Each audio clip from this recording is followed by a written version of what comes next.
Stand up! New York Giant fans. Super excited to be talking some New York Giants football with El Jefe. I'll be live later tonight. If you're Knicks fans, I'll be live streaming the Knicks game. I think the tip's at 7:30, so I'll probably be live around 7:15. But we're going to be live for about 2 hours today. We're going to talk about a plethora of things. We'll talk about the trade deadline, kind of a recap of the season thus far, the game last week. Obviously, we'll talk about that and how much confidence we have going forward. Talk about the upcoming matchups against the Chiefs, just the upcoming schedule in general. But there's a lot of talk to talk about in Giants land, and I'm really excited to have El Jefe on the channel. If you don't know who El Jefe is, I put both the link to his new YouTube channel. He's got a bigger presence on Twitter. He's trying to build up his YouTube channel. He's got hysterical videos where he breaks down basically all different types of, I guess, fans from the fan base in terms of their mindset. And when I watch your videos, Jeff, to me, I could kind of see myself in all three of the fans. I think you do a great job, and I appreciate you for coming on the channel, man. And what's going on, buddy? Thanks for having me, man. Honored to be here. You're a celebrity. I don't know if you realize that you're a celebrity. I met you at FanFest. Yes, I did. Yeah, I remember. Yes, we met briefly at FanFest. And I didn't realize how big of a celebrity you were in Giants world because, I mean, kids were coming up to you like, oh, my God, entertainer. And you're like, I lost my virginity to your stream and all this crazy stuff. And I'm like, man, this guy has mastered YouTube. Look at this guy. But thank you for having me on. And maybe I'll pick your brain about how to get a YouTube channel. I only started it last week. It's a brand new channel, but I started putting these videos together and I'm like, well, I want to consolidate them and put them somewhere. So let me just start this channel and see what happens. So I'm here for it. See what I think your videos are friggin' awesome, and I highly suggest everybody checking them out. Just going to talk to a couple of you in the chat. What's going on Sunday? What's going on Sean G, Ryan D in the chat, Taj in the chat, Hot Nichols in the chat, Dustin in the chat, Charlie G in the chat, Christian in the chat, Word X in the chat, Nikki Sav in the chat. I think I saw Authentic in the chat as well. Thank you guys for being the best supporters on YouTube. Say it all the time. What's going on, True Rap List? And I appreciate the kind words, man. It was a blast getting to meet you. We talked briefly, but had a lot of fun getting an opportunity to meet you, and looking forward to getting to talk to you today about the football team that we both know and love. NY Giants 26 says, what's up, Chris? I have an extra comic book from Sunday. If you're interested, I'd be more than happy to give it to you. Man, I really appreciate it. That'd be friggin' awesome, man. Definitely reach out to me on Twitter, man. I appreciate it. Anytime you guys, offer me things like that, man, I'm blown away. NY Giants 26, man, thank you so much for being such a great supporter of the channel. The first thing I really want to dive into in terms of current events, and then I want to talk a little bit about last week and going forward. I'm going to pull up the quote, a couple of quotes, rather, from GiantsWire.com today. Joe Judge was asked about the trade deadline, and obviously the trade deadline's coming up. It's November 2nd, so I think it's the day after our Monday night game against Kansas City. So if the Giants are going to make a trade, there's probably a good chance it could happen even before that game, or obviously it has to happen the direct day after, which usually is about around the middle of the day in terms of the trade deadline. But Judge was asked today about, and let's pull up the quote. I'll read it first. Then I guess we'll just share our opinions on it and what we think the New York Giants could look to do at the trade deadline. But this is what he had to say. I always think, when he was asked about the trade deadline, I always think long-term. Sometimes long-term could come in a move you can make immediately at this point. So kind of there, and I don't know which way he's leaning, but he's basically saying that they may be in the market to make a move, whether that means trade a player from the team or trade a player to bring in here that they think could help them both in the present and in the long term. But I'm always thinking long term. I've said this from the beginning. I'm not about taking shortcuts into anything. I've made it very clear in terms of my vision of the team and where I want to build it. Judge said, it's being built for long-term success. I have a lot of faith in the people we have in this program right now, but ultimately my vision always goes long-term. I'm always looking at, just for everyone listening, I'm always looking at not only what our depth chart is now, but what does it look like at the end of the year, beginning of next year? What does it look like 2 years from now? Whether you're going through free agency, trades, draft, whatever it may be, to me, you're always looking down the road in terms of not where you are immediately, but where do you have to get to? That's my perspective on that. We'll see. It's definitely the time of year everyone starts making a lot of phone calls, Judge said. There's been potential and opportunities for trades going in and coming out. However, it's been the entire time since the season has been going on. So sometimes people manufacture too much at the trade deadline. Hold on one second. Sorry about that. I know a lot of teams kind of rush to make final moves. We'll obviously talk about a number of phone calls that we'll be getting throughout the week, but I wouldn't say we're absolutely anticipating anything. Would say those conversations will run from now until the remainder of the week. So at least from that, Jeff, and I'm going to pull up the super chat, but I want to kind of speak off of that, and then we'll get to you, Brady. But at least from that, Jeff, to me, it sounds like the New York Giants may be potentially looking to acquire a player, or you can look at it the other way, like I said, where maybe they're looking to ship guys out of here. What do you think is going through the New York Giants' heads right now? Because we don't know, right? I mean, 2018, Leonard Williams, we all thought we were going to be sellers that year. We go out there, we acquire Leonard Williams because maybe the Giants, kind of like Judge said in that transcript, we're looking towards not just the immediate future, but also long term. So do you think the New York Giants could go out there and potentially look to bring in a player that they think could help them now and in the future by the trade deadline? Or do you think they're strictly sellers? Well, we'll see because they could kind of go either way with that. And if I'm like kind of reading between the lines there, there's been a lot of talk, is Joe Judge on the hot seat or not? Because I mean, the team hasn't been doing well, but if you read between the lines there, he's talking like a guy that's going to be here for a while. It almost sounds like he's got the vote of ownership to say, you're the guy, let's build this thing right. And he's thinking long term. He's thinking the end of the season and next year and beyond. I don't know if that's necessarily things you would say if you're insecure about your job in that moment. I'd be surprised, just because of the Giants cap space. If they plan on bringing in a lot of players, it would be interesting to see how they maneuver that and how they make that happen. Because, we're strapped for cash now this year and next year. Originally, if you asked me a week ago, it would be like, sell. Like, how are you not going to sell anybody you can? And unfortunately, you're going to have to lose some people you don't want to. But it's interesting. How did you read that? Like, buyers or sellers? Or are you trying to figure it out too? I'm trying to figure it out. Obviously, logically thinking, we're 2-5. We're completely banged up. And if you're being honest with yourself as a fan, and I'm still remaining, hopeful for the rest of the year, I am not really in favor of this team going out there and making splashes in terms of giving up future draft capital to bring players in. Now, of course, if the right deal presented itself, you're always willing to listen. But me as a fan, if I'm thinking logically and not just thinking with my heart for this year, are the Giants going to win a Super Bowl this year? No. So what would be in the best interest of the team long term, more than likely, is probably to be sellers. But then, Jeff, what I ask myself is, when you look on this roster, who on this team are you really going to get a king's ransom for, right? Because Peppers has been banged up all year. He's a free agent at the end of the year. He's a guy a lot of people talk about. Evan Ingram, exactly right. How much are you going to really get for him, right? Saquon Barkley's hurt. So, maybe Bradbury, but I don't think you're going to get a ton for the players on this roster. So it'll be interesting to see if anything happens at all. A lot of times there's a lot of hearsay and nothing really, transpires, but it'll be interesting to see in the coming week if the New York Giants make any moves at all. Unfortunately, Evan Ingram, they just waited too long to move him because, are you really going to give that guy a new deal? Are you really going to sign him to 3 years and give him money with the way he's performing, the way the Giants use him? He's not a big part of the offense. You can get better tight ends, and Peppers, you would hate to lose him because I love the guy. His sack that he got on Sunday is just that guy in a nutshell, just pure effort and passion. He got chopped. He got flipped upside down, and then he jumps and scares him, gets him running for his life, catches him, and he can run too. And he caught him and took him down. I love Peppers. Such a big fan of his. It's gonna suck to see him go because I don't see how they can afford him or bring him back. I think there's a market for him, but who's going to pick that up? And now you waited till these guys are free agents at the end of the year, so they're going to go to a contender for a couple months before, for a Super Bowl run. I don't know. What are you really going to get for kind of a rental player at the end of their contract? And that's kind of the situation the Giants back themselves into. But I won't be sad seeing Ingram go. I will be very sad seeing Peppers go. Yeah, I love Peppers. He seems like a great team guy. And but if you're looking at it logically, yep. Like you said, we don't have a lot of money next year. We've already committed a king's ransom to Logan Ryan. We drafted McKinney.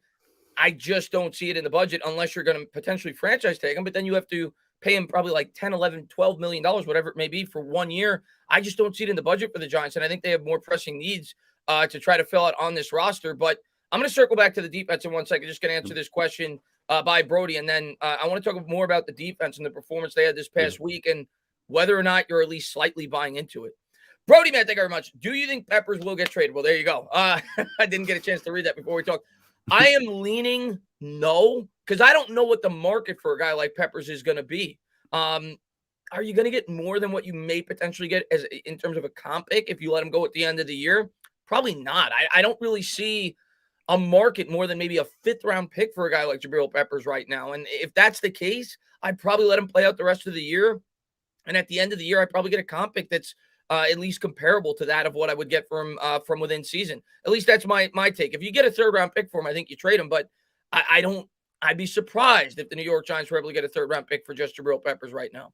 I don't think so. I don't think at this point they're going to get that much for him. There used to be talks of like even Evan Ingram, if you moved him, a year and a half ago or a while ago when he still had a little bit more of that rookie deal left on him and you can get more miles out of him, you can probably best case get a third rounder for him. But now he's just not putting enough good things on tape to warrant a team to go out on the limb. The Cardinals were looking for tight ends. They picked up Ertz. The guy performs in his first game with them. They knew what they wanted. They wanted a real tight end, even one that's got some miles on him, but he's already having an impact. So Peppers, I think they're both gone, to be honest with you. I know ownership really likes Ingram more than the fans probably, but I don't know. I don't think they can.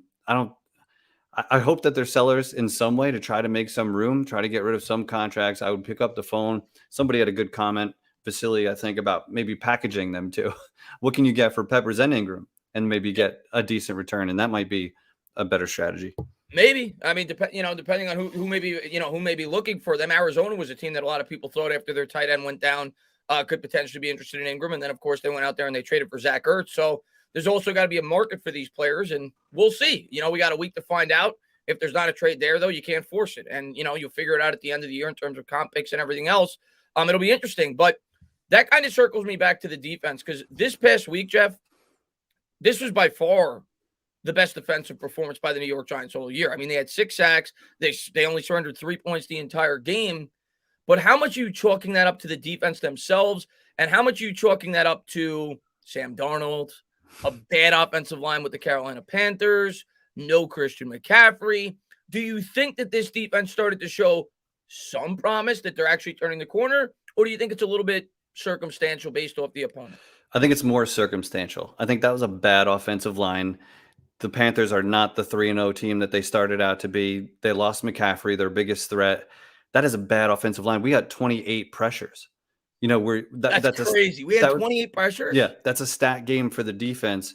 I mean, Ojulari, we'll probably get into Ojulari, but I think the defensive line was kind of licking their chops. Looking at this offensive line, they were able to take advantage. They got their quarterback benched. I mean, that's like best case. I mean, that's like if you're a defensive guy, you're like, we benched him. We got him benched. Like, mission accomplished. What else do you want from us? But it's for anything, it's a confidence booster for the defense. But I'm not sold on like Patrick Graham is back. This defense is back. No way, because you have 3 really good tests coming up in the next 3 games. So that's going to tell us everything. Monday night will tell us a lot. Oh, it's going to tell us a hell of a lot. Yeah. Going up against Pat Mahomes and the Kansas City Chiefs. But I'm kind of with you. I am with you. I need to see a lot more from the defense before I'm starting to be bought into that they could approach what I thought they would be at the beginning of the year. Going into that game, they only had 10 sacks all year in their first 6 games. And I put a tweet out on it. I think Myles Garrett had 9.5 for the year. He only had a half sack less than the entire New York Giants team.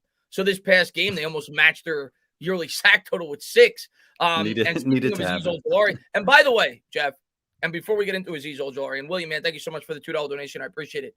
Before we get into Azeez Ojulari, I was looking up the numbers yesterday for the New York Giants defense because all I heard the first 3 weeks, 4 weeks, Leonard Williams sucks.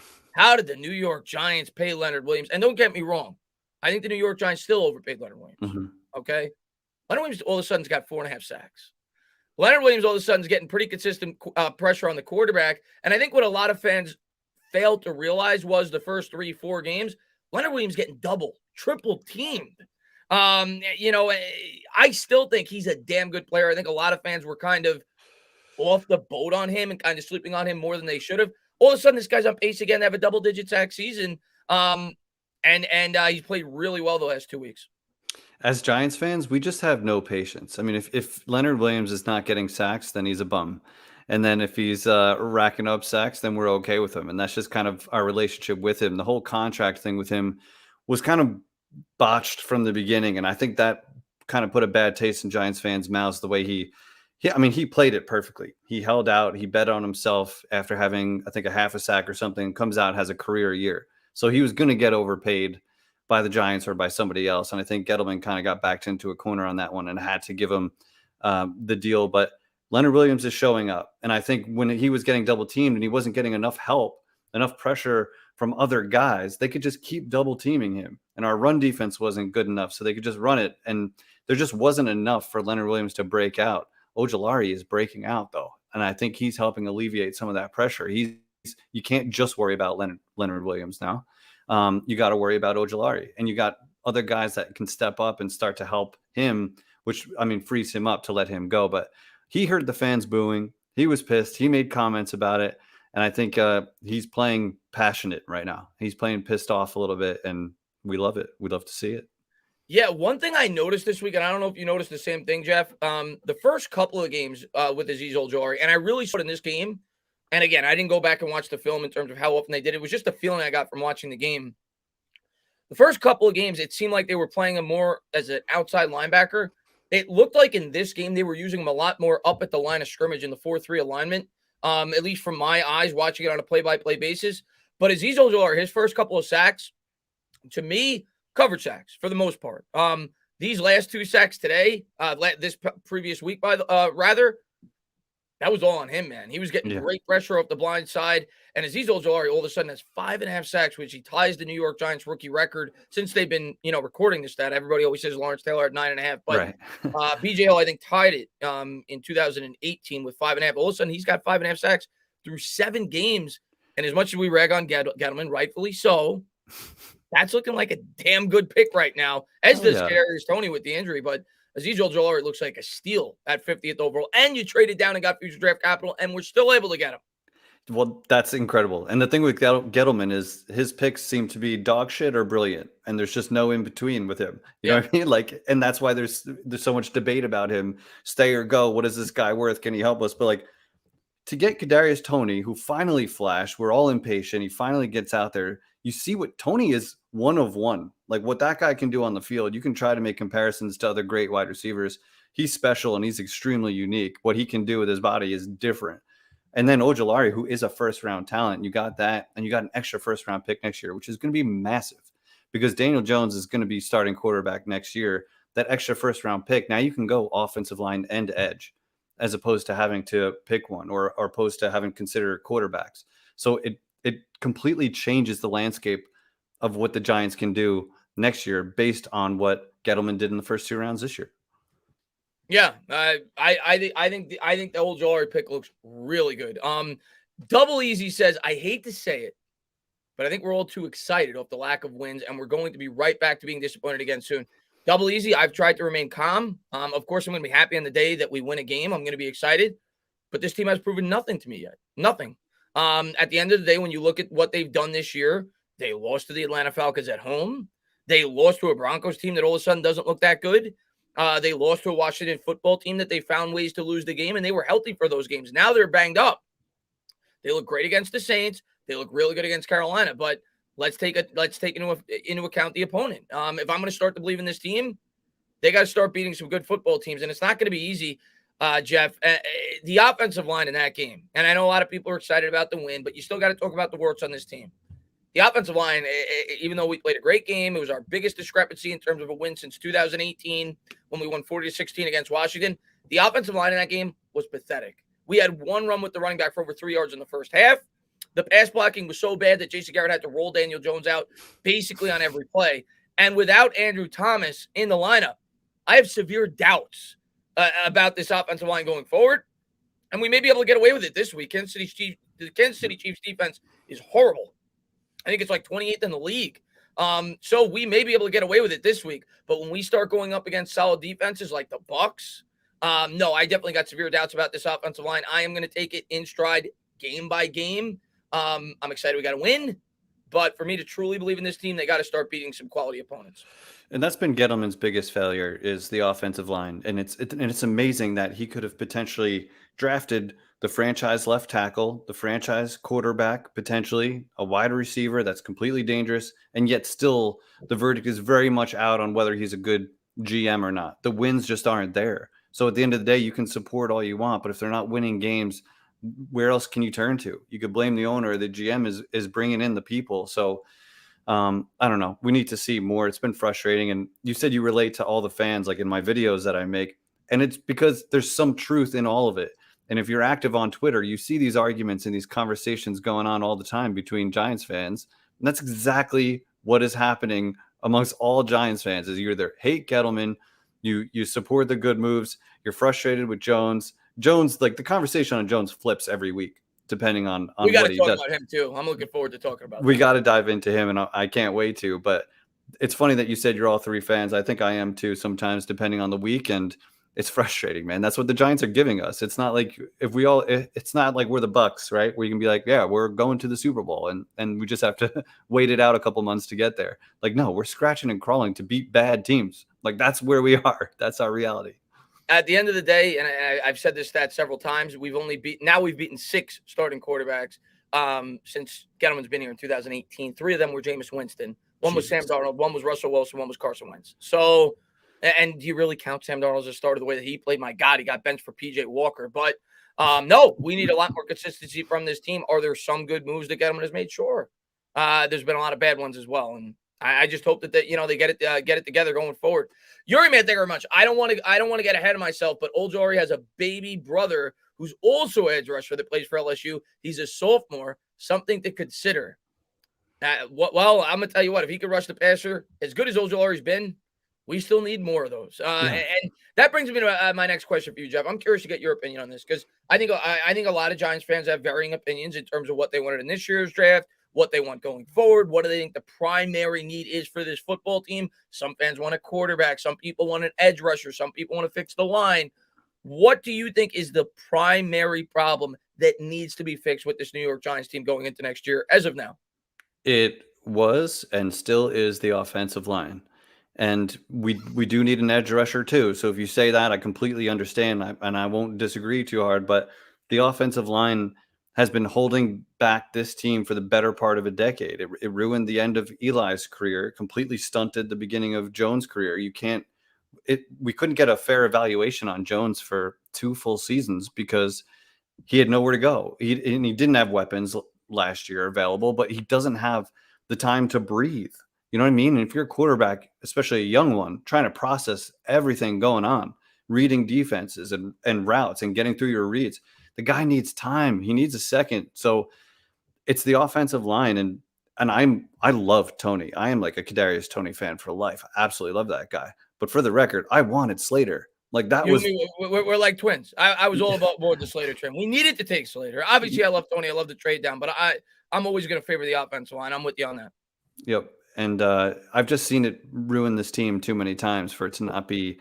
And I've seen what Dallas has done on the other side, right? And just in the division, how much focus they put on their offensive line. You just see how much easier life is for Dak, for Zeke. Zeke is running downhill all the time. He's constantly running downhill through gaps. And Nick, I'm going to get to your chat in a second. Last week, I just said the Giants they had one run in the first half over 3 yards with their running back. You talk about Zeke, you talk about the Cleveland Browns. The Cleveland Browns stuck an AAF running back, an undrafted running back from 2019. He played in the AAF in 2019 behind their offensive line. He ran for like $150. You watch Zeke, and this is not taking anything away from Zeke. Zeke is a tremendous player, but you watch Zeke doesn't get touched for 3 yards. Ugh. Like their offensive line is tremendous, and they built the team the right way. And I hate to give Dallas credit. I can't stand the Dallas Cowboys, but that is the way. I agree with you, man. That is the way the New York Giants have to build this team going forward because you're not going to be able to maximize your potential on the offensive end until such time you can protect your. You even think back to the game this past week. You think about the throw to Slayton where Daniel Jones got rocked before he could complete his 3-step drop. It would have been an easy touchdown had you been able to hold the blocks. You think about the pass where Slayton dropped the ball. Had Daniel Jones had a little bit more time, that's an easy touchdown, right? You think about on the goal line, every game, we can't run it in because we can't block.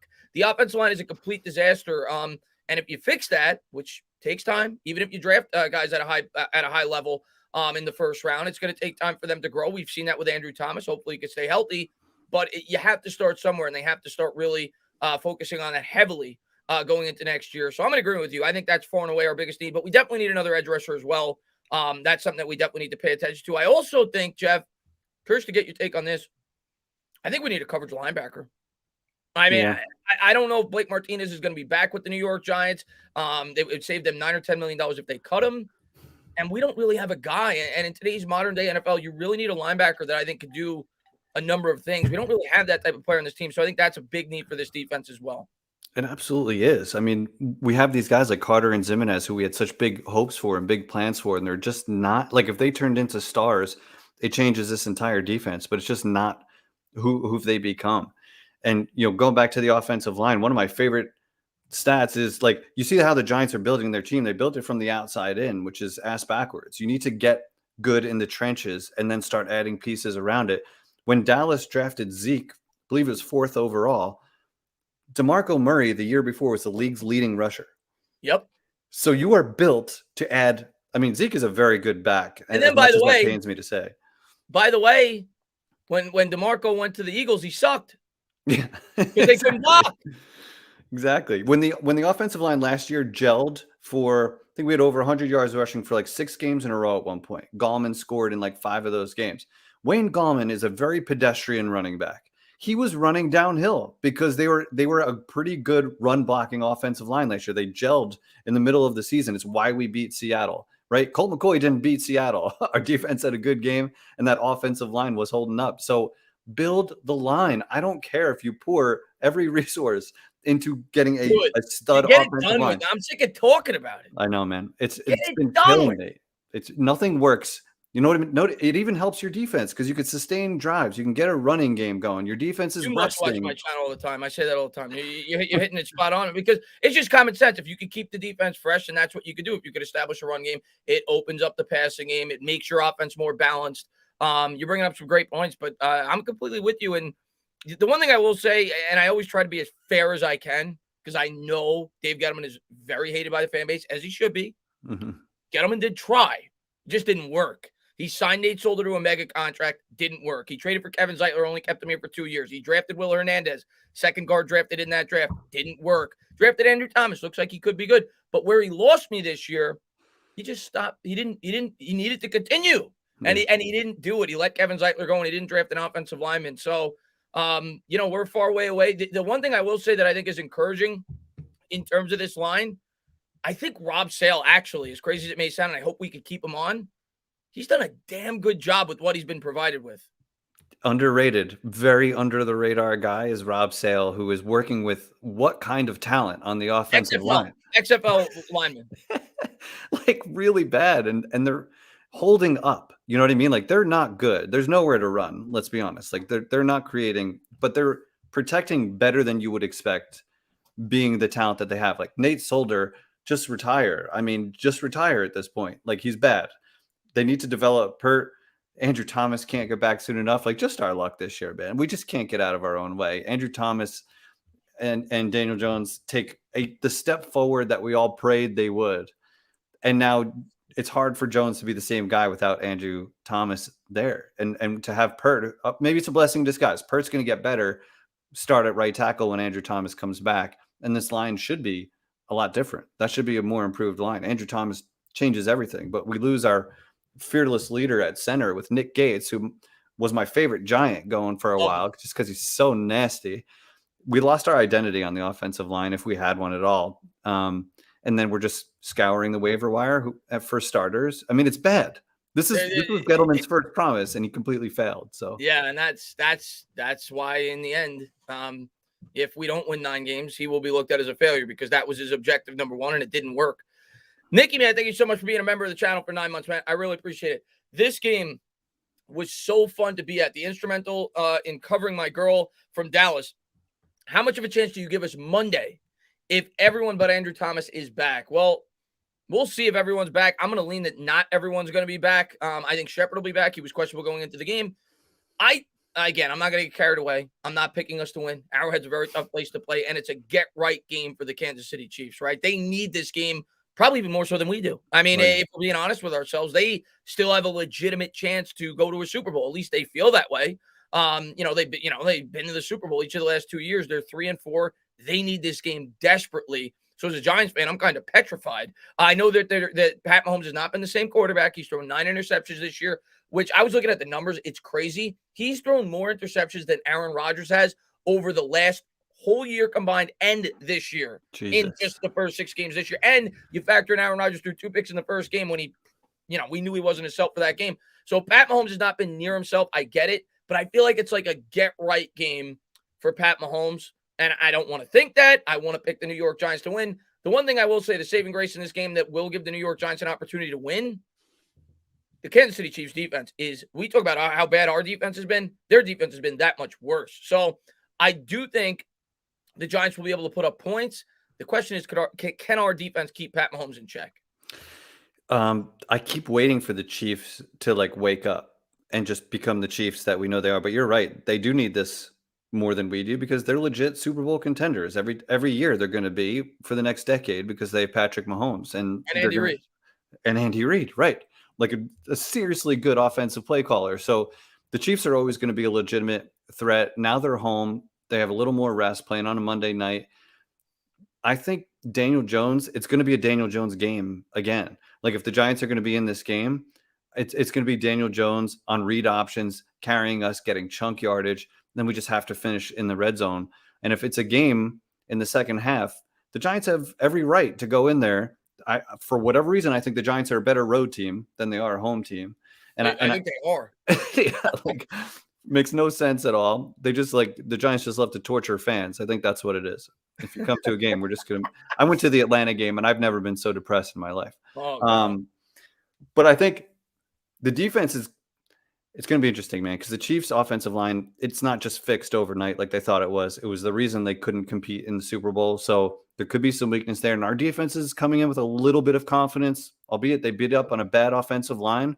But I'd rather have confidence beating up a bad team than not beating up a bad team. So I think it's going to be a little bit closer than we expect. The Giants have a lot of talent on defense.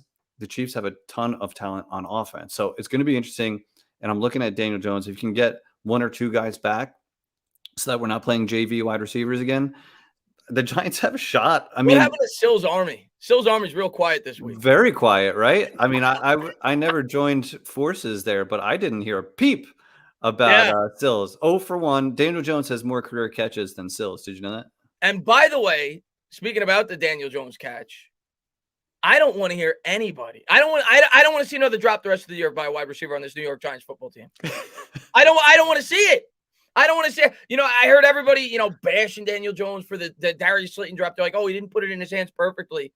Give me a break. Catch the ball. If Daniel Jones can catch that ball, Darius Slayton, you're a paid wide receiver. You catch that ball. You at least lay out to try to grab it.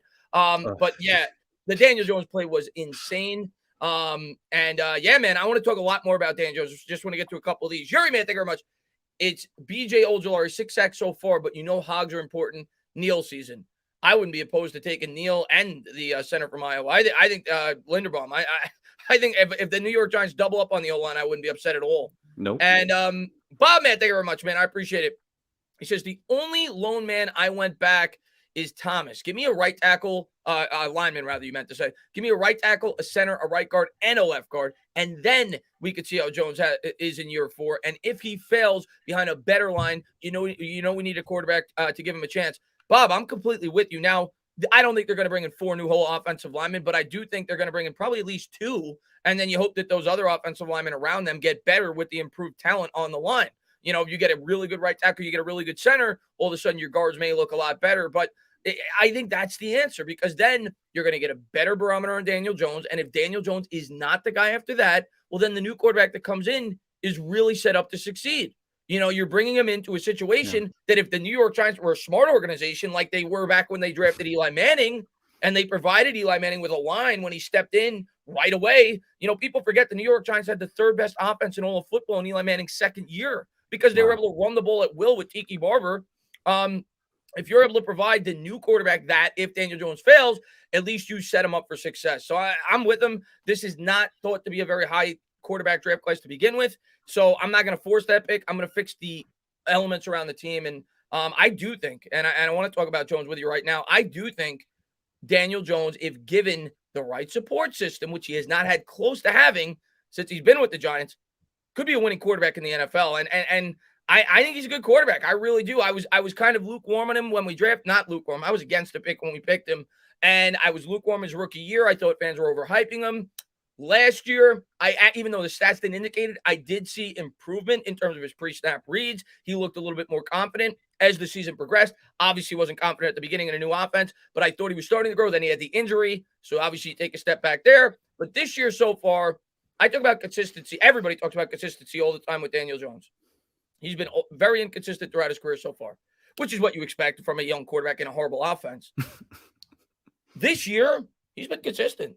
I mean, he's had one atrocious game, and outside of that, he's been at least okay to great in his other contests. So I think Daniel Jones has grown as a quarterback, and I think he's at least shown me if we could equip him with the right supporting cast, he can win football games in the National Football League. I couldn't agree more. And I'll be completely honest. His first 2 seasons, I was not a DJ Homer. I was not saying he's the franchise guy, and I wasn't saying he was a bum. I was firmly on the fence, and I think that was fair because he flashed potential. He's big and strong and tough, and he can run like hell, and he can make throws, but I didn't think he was processing things fast enough, and I didn't like his decision-making or his pocket presence, so there wasn't enough for me to say he's the guy. But, like, if you're being fair, how often has this guy had everything at his disposal? Like, literally not for a game.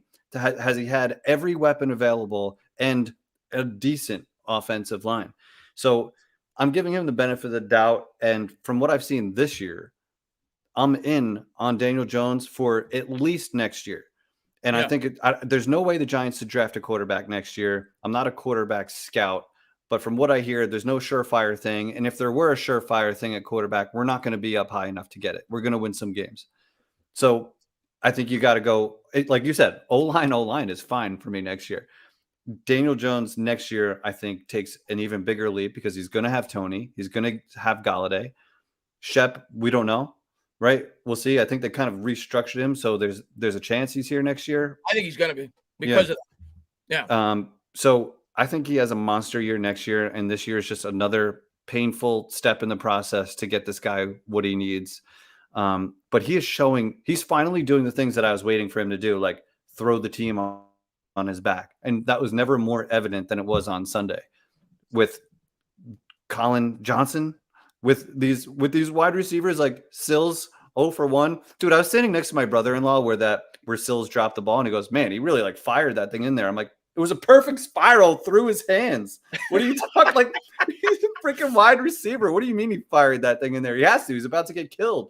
Like, Daniel Jones is good for me. We can win games with Daniel Jones. If we're losing games, it's not because of him anymore. The guy literally is throwing us on his back. That play he made, my God, like the athleticism to take that hit. And then, like, where do the Giants find these quarterbacks? Like Eli Manning and Daniel Jones are probably the only quarterbacks in history that would make that play and just flip the ball and go back to the huddle. Every other quarterback would be like, boom. Nothing. Good point by you. But yeah, I'm not putting them in the likes of Pat Mahomes, a Justin Herbert. I'm not doing that. But I do think, like you said, especially in a class where the quarterbacks, there's no Herbert in this class. At least right now, people don't feel that way. I'm not reaching on a quarterback. I'm not taking a quarterback to take a quarterback. I think Jones, we'll see how he does the rest of the year. We still got a long way to go. But I think Jones has at least been encouraging so far this year in terms of growing as a quarterback. I know people who look at stats are still going to say, well, the touchdowns aren't there, and I get it. But I do honestly think just from watching the games, the guy is growing as a quarterback. And he could easily have 3-4 more touchdowns this year if there weren't for drop balls or plays overturned at the goal line. And you go back to the Washington game. I thought he played terrific. The Saints game played terrific. This past week, when you factor in the lack of a supporting cast, played terrific. You're talking about being without your 1, 2, and 3 option at the wide receiver position. And Barkley. Being without running back, you're talking about being without your left tackle. He's put the team on his back 3 games this year out of the 7. So I do think he's growing as a quarterback. The question is, can he grow enough throughout the course of his career where we could give him that contract extension? But I think it's at least leaning that there's a high probability he will be the starting quarterback going into next year, at least as of now. He seems like such a nice guy. Don't you feel like he won't kill us on the contract if we want to keep him? I hope. Right? Like, he's not a guy that's going to sit out or ask for like $40 million a year. If you know what I mean? Like, he deserves his money as a quarterback. And again, I don't know how high his ceiling is, but I really do believe the Giants can win games with him if things are right around him. You have a good offensive line. Though, Jeff, and I agree with you. Can the Giants get things right around them? can they do it in a year, right? Can they do it in 10 years? They haven't. Right. Well, like you got Jones' contract. Next year will be his 4th year. You could pick up his 5th year. Can you do enough in that amount of time to get a sturdy offensive line with even a little depth? Because those guys collide on every single play. There's going to be injuries. You can't be going to the waiver wire and getting starters there. That's not winning football. It's not going to work. It's not going to protect Jones well enough. So, we got some issues, man. But Daniel Jones, I don't think is one of them. I do think you can win games with him. I think he can easily be a top 15 quarterback without exaggerating. Meaning, if things are right, you can win games. Like Tannehill doesn't wow anybody pretty much ever, but he's got enough good things around him. Derrick Henry helps, and the best running back in football right now. Yeah. That definitely helps. But Jones hasn't had Barkley ever. He hasn't had the right play calling or support system, which Jason Garrett deserves a little bit of credit recently. It's so easy. You know what? And a lot of people hate Jason Garrett, and I get it. Jason Garrett hasn't been that bad this year. Just like a little bit, like ease off a little bit. Don't like he's working with the same stuff that Daniel Jones is working with. Yeah. And that's how I felt in the offseason. And I wrote an article about how it was hated on. Don't get me wrong. People gave me a ton of crap for this. But I said Jason Garrett deserves another year because of the COVID offseason, implementing a new offense with Daniel Jones and no weapons and no Saquon Barkley. And, like Jason Garrett was working with the same ingredients that Daniel Jones was. But Daniel Jones is the savior, and a lot of people defend him, but Jason Garrett is thrown under the bus. I know concepts need to get better, but I think they were protecting Jones a lot with those. They definitely were, because they knew they didn't conservative. Yep, yeah. Very conservative play calling. They didn't want him to rack up interceptions, and I get all that. Now they're starting to turn Jones loose a little bit. Yeah. And it's looking beautiful. Daniel Jones is getting more confident by the week. He's getting smarter. He's getting more comfortable, and he's thrown the team on his back. And more than anything else, the players love him. You could just tell every single guy that was loves one of the things I loved the most about the end of that game, man. You see Kadarius Toney do what he did, Sterling Shepard, like all the wide receiver, even players not on the Giants. I saw some of them backing up Daniel Jones, but great point by you. I think it shows leadership with Jones that the players really do enjoy playing for him. And they're going out of their way to say that he's their guy. You've heard Saquon Barkley say nothing but great things about Daniel Jones since he's been there. Kenny Golladay. So I'm with you, man. Let me ask you this question, because I've asked this question a lot, and I'm going to get to a couple of super chats. I've asked this question a lot to a lot of my subscribers throughout the year. If at the beginning of the year, and I know you used to have that hashtag, 10 wins is the floor. Yeah, whoops. At the beginning of the year, if I would have told you the New York Giants are going to go 10-7, but Daniel Jones is going to kind of be like Mitch Trubisky the year the Bears made the playoffs, and the Bears defense is going to carry the Giants defense is going to carry us to the playoffs, much like the Bears defense did. And you're not going to have any more clarity on the quarterback situation, or you go 7-10, but Daniel Jones shows a lot of progress as a quarterback. What option would you have taken at the beginning of the year? Give me the wins, because I'm so desperate for wins. I mean, literally, you want bold. all I want is for the Giants to win games. That's it. So if you're telling me now, did the Giants make the playoffs or just miss the playoffs at 10-7? They made the playoffs. Okay, losing the first round, losing the first round. I'll take that, because that would show progress as an organization to get back in the picture, and not just as a 6-win team who's waiting for the Eagles to tank in the worst division of all time like last year. It would show actual progress from an organization standpoint, where, okay, the Giants are 10-7, quarterback needs some work, but let's continue to build a little bit more. He's still on a rookie deal. You don't have to draft a quarterback yet. You can wait. So give me the 10 wins, and that hashtag, it didn't age well. Well, my prediction didn't age well either so far. We're 9-8. I'm still holding out hope from the gods that somehow we can find a way to do that. But right now I got us around 6 or 7 wins. We're going to go over the schedule as well. Want to get your opinions on the upcoming games for the Giants. But neither one of our predictions age well. If we're being fair, most people in this chat's predictions probably didn't age well. I think most Giant fans had them at least 8 wins. Well, you know why? If you're preseason, you're like, Giants are going 5-12. People will tell you go like fist yourself. Nobody wants to hear that preseason. You know what I mean? Like, you got to go in with a little everyone's got hope in the off season. Yeah. So yeah, for sure. So damn it. A 6-win year, you spend in which the way that we did. Jones second year in the scheme. Like, I thought we'd be a better team. We spent like we were contenders. I mean, yeah, exactly. And when you're not contenders, after you spend, That buries you. It's going to fall on your face. Then That's changes, we're going to talk about that too. I want to get into that as well. okay. Hey, man, thank you very much. Are Kenny Golladay and Kadarius Toney back our best chance against Kansas City? I haven't heard much on the injury front. I know that Golladay has a knee problem. I think Toney has a decent shot to play this week, but we'll see. But I haven't heard anything in terms of that. Jeff, have you heard anything in terms of the update with those two players? I have not heard anything official. All I know is that Kadarius Toney went from out to questionable because I have him on every fantasy roster possible. So I got that notification yesterday, but I don't think there's anything official yet. Yeah, I haven't heard anything in terms of whether they're going to play or whether they're not.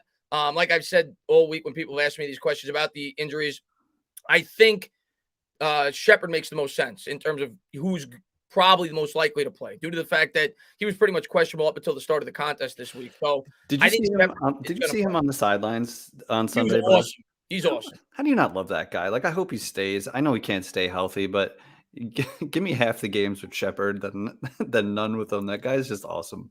He's true blue, man. The ultimate teammate, Sterling Shepard. And you mentioned it about like how the guys love Daniel Jones so much. When Saquon Barkley caught that touchdown pass up the sideline and then like made that play, did you see him like run past every single person and just go right to Jones? Yeah, it was great. Yeah. That speaks volumes right there. You know what I mean? Like they're boys. Kadarius Toney has said that's my boy. Like they just love him, and it's easy. It's easy to like him, man. It's easy to fight for him and hope for the best for him. And he's tough, dude. He's just quiet and he's tough. Like I had a guy in my chat I couldn't believe my eyes almost popped out of my head. I had a guy in my chat after Daniel Jones. He said something in a press conference where he said, I technically did not have a concussion, but they kept me out. And he went on to say with his super chat, he said that Daniel Jones is not tough. He basically went on to say that he's a baby because he didn't go back in the game. I'm like, are you kidding me? Are you kidding me? You don't think that Joe Judge was like, yeah, Daniel, we saw it. You looked like you drank about 10 glasses of Jack Daniels. We're going to keep you out for the rest of the game. Daniel Jones last year basically played on one leg after the injury. Daniel Jones is as tough as they come at the quarterback position. Sometimes he's too tough. Exactly. With the way he takes on Grady Jarrett and players like that. But I completely agree with you on that, man. The guy's as tough as nails. You can question things about his game. There's absolutely no way you can question his toughness. The guy would play through anything, and he was literally trying to get back to the huddle after getting knocked out. Yeah. And I put a tweet out about it. He got hit by two guys and still reached for the goal line. And I'm like, I stubbed my toe and I almost called an ambulance. And this guy's still going for the goal line. Like he's like half awake. Like the dude is tough. You can't question that. Look how he took that on that catch he made on Sunday. He takes that beating. He got knocked pretty good, man. And he just popped up. Nothing happened. Yeah. Is there a window open? Is there a breeze? Nothing even happened. He's a tough dude. By the way, if you guys have not done so, don't do it now. I want you to stick around. But in the link in the description, Jeff's got a new YouTube channel. He's pretty big on Twitter. I put both links in the description. You check him out there. He's got a bunch of hysterical videos if you want to get a good laugh, basically impersonating the different members of this fan base, talking about the football team week to week. So definitely check it out. You guys will enjoy it.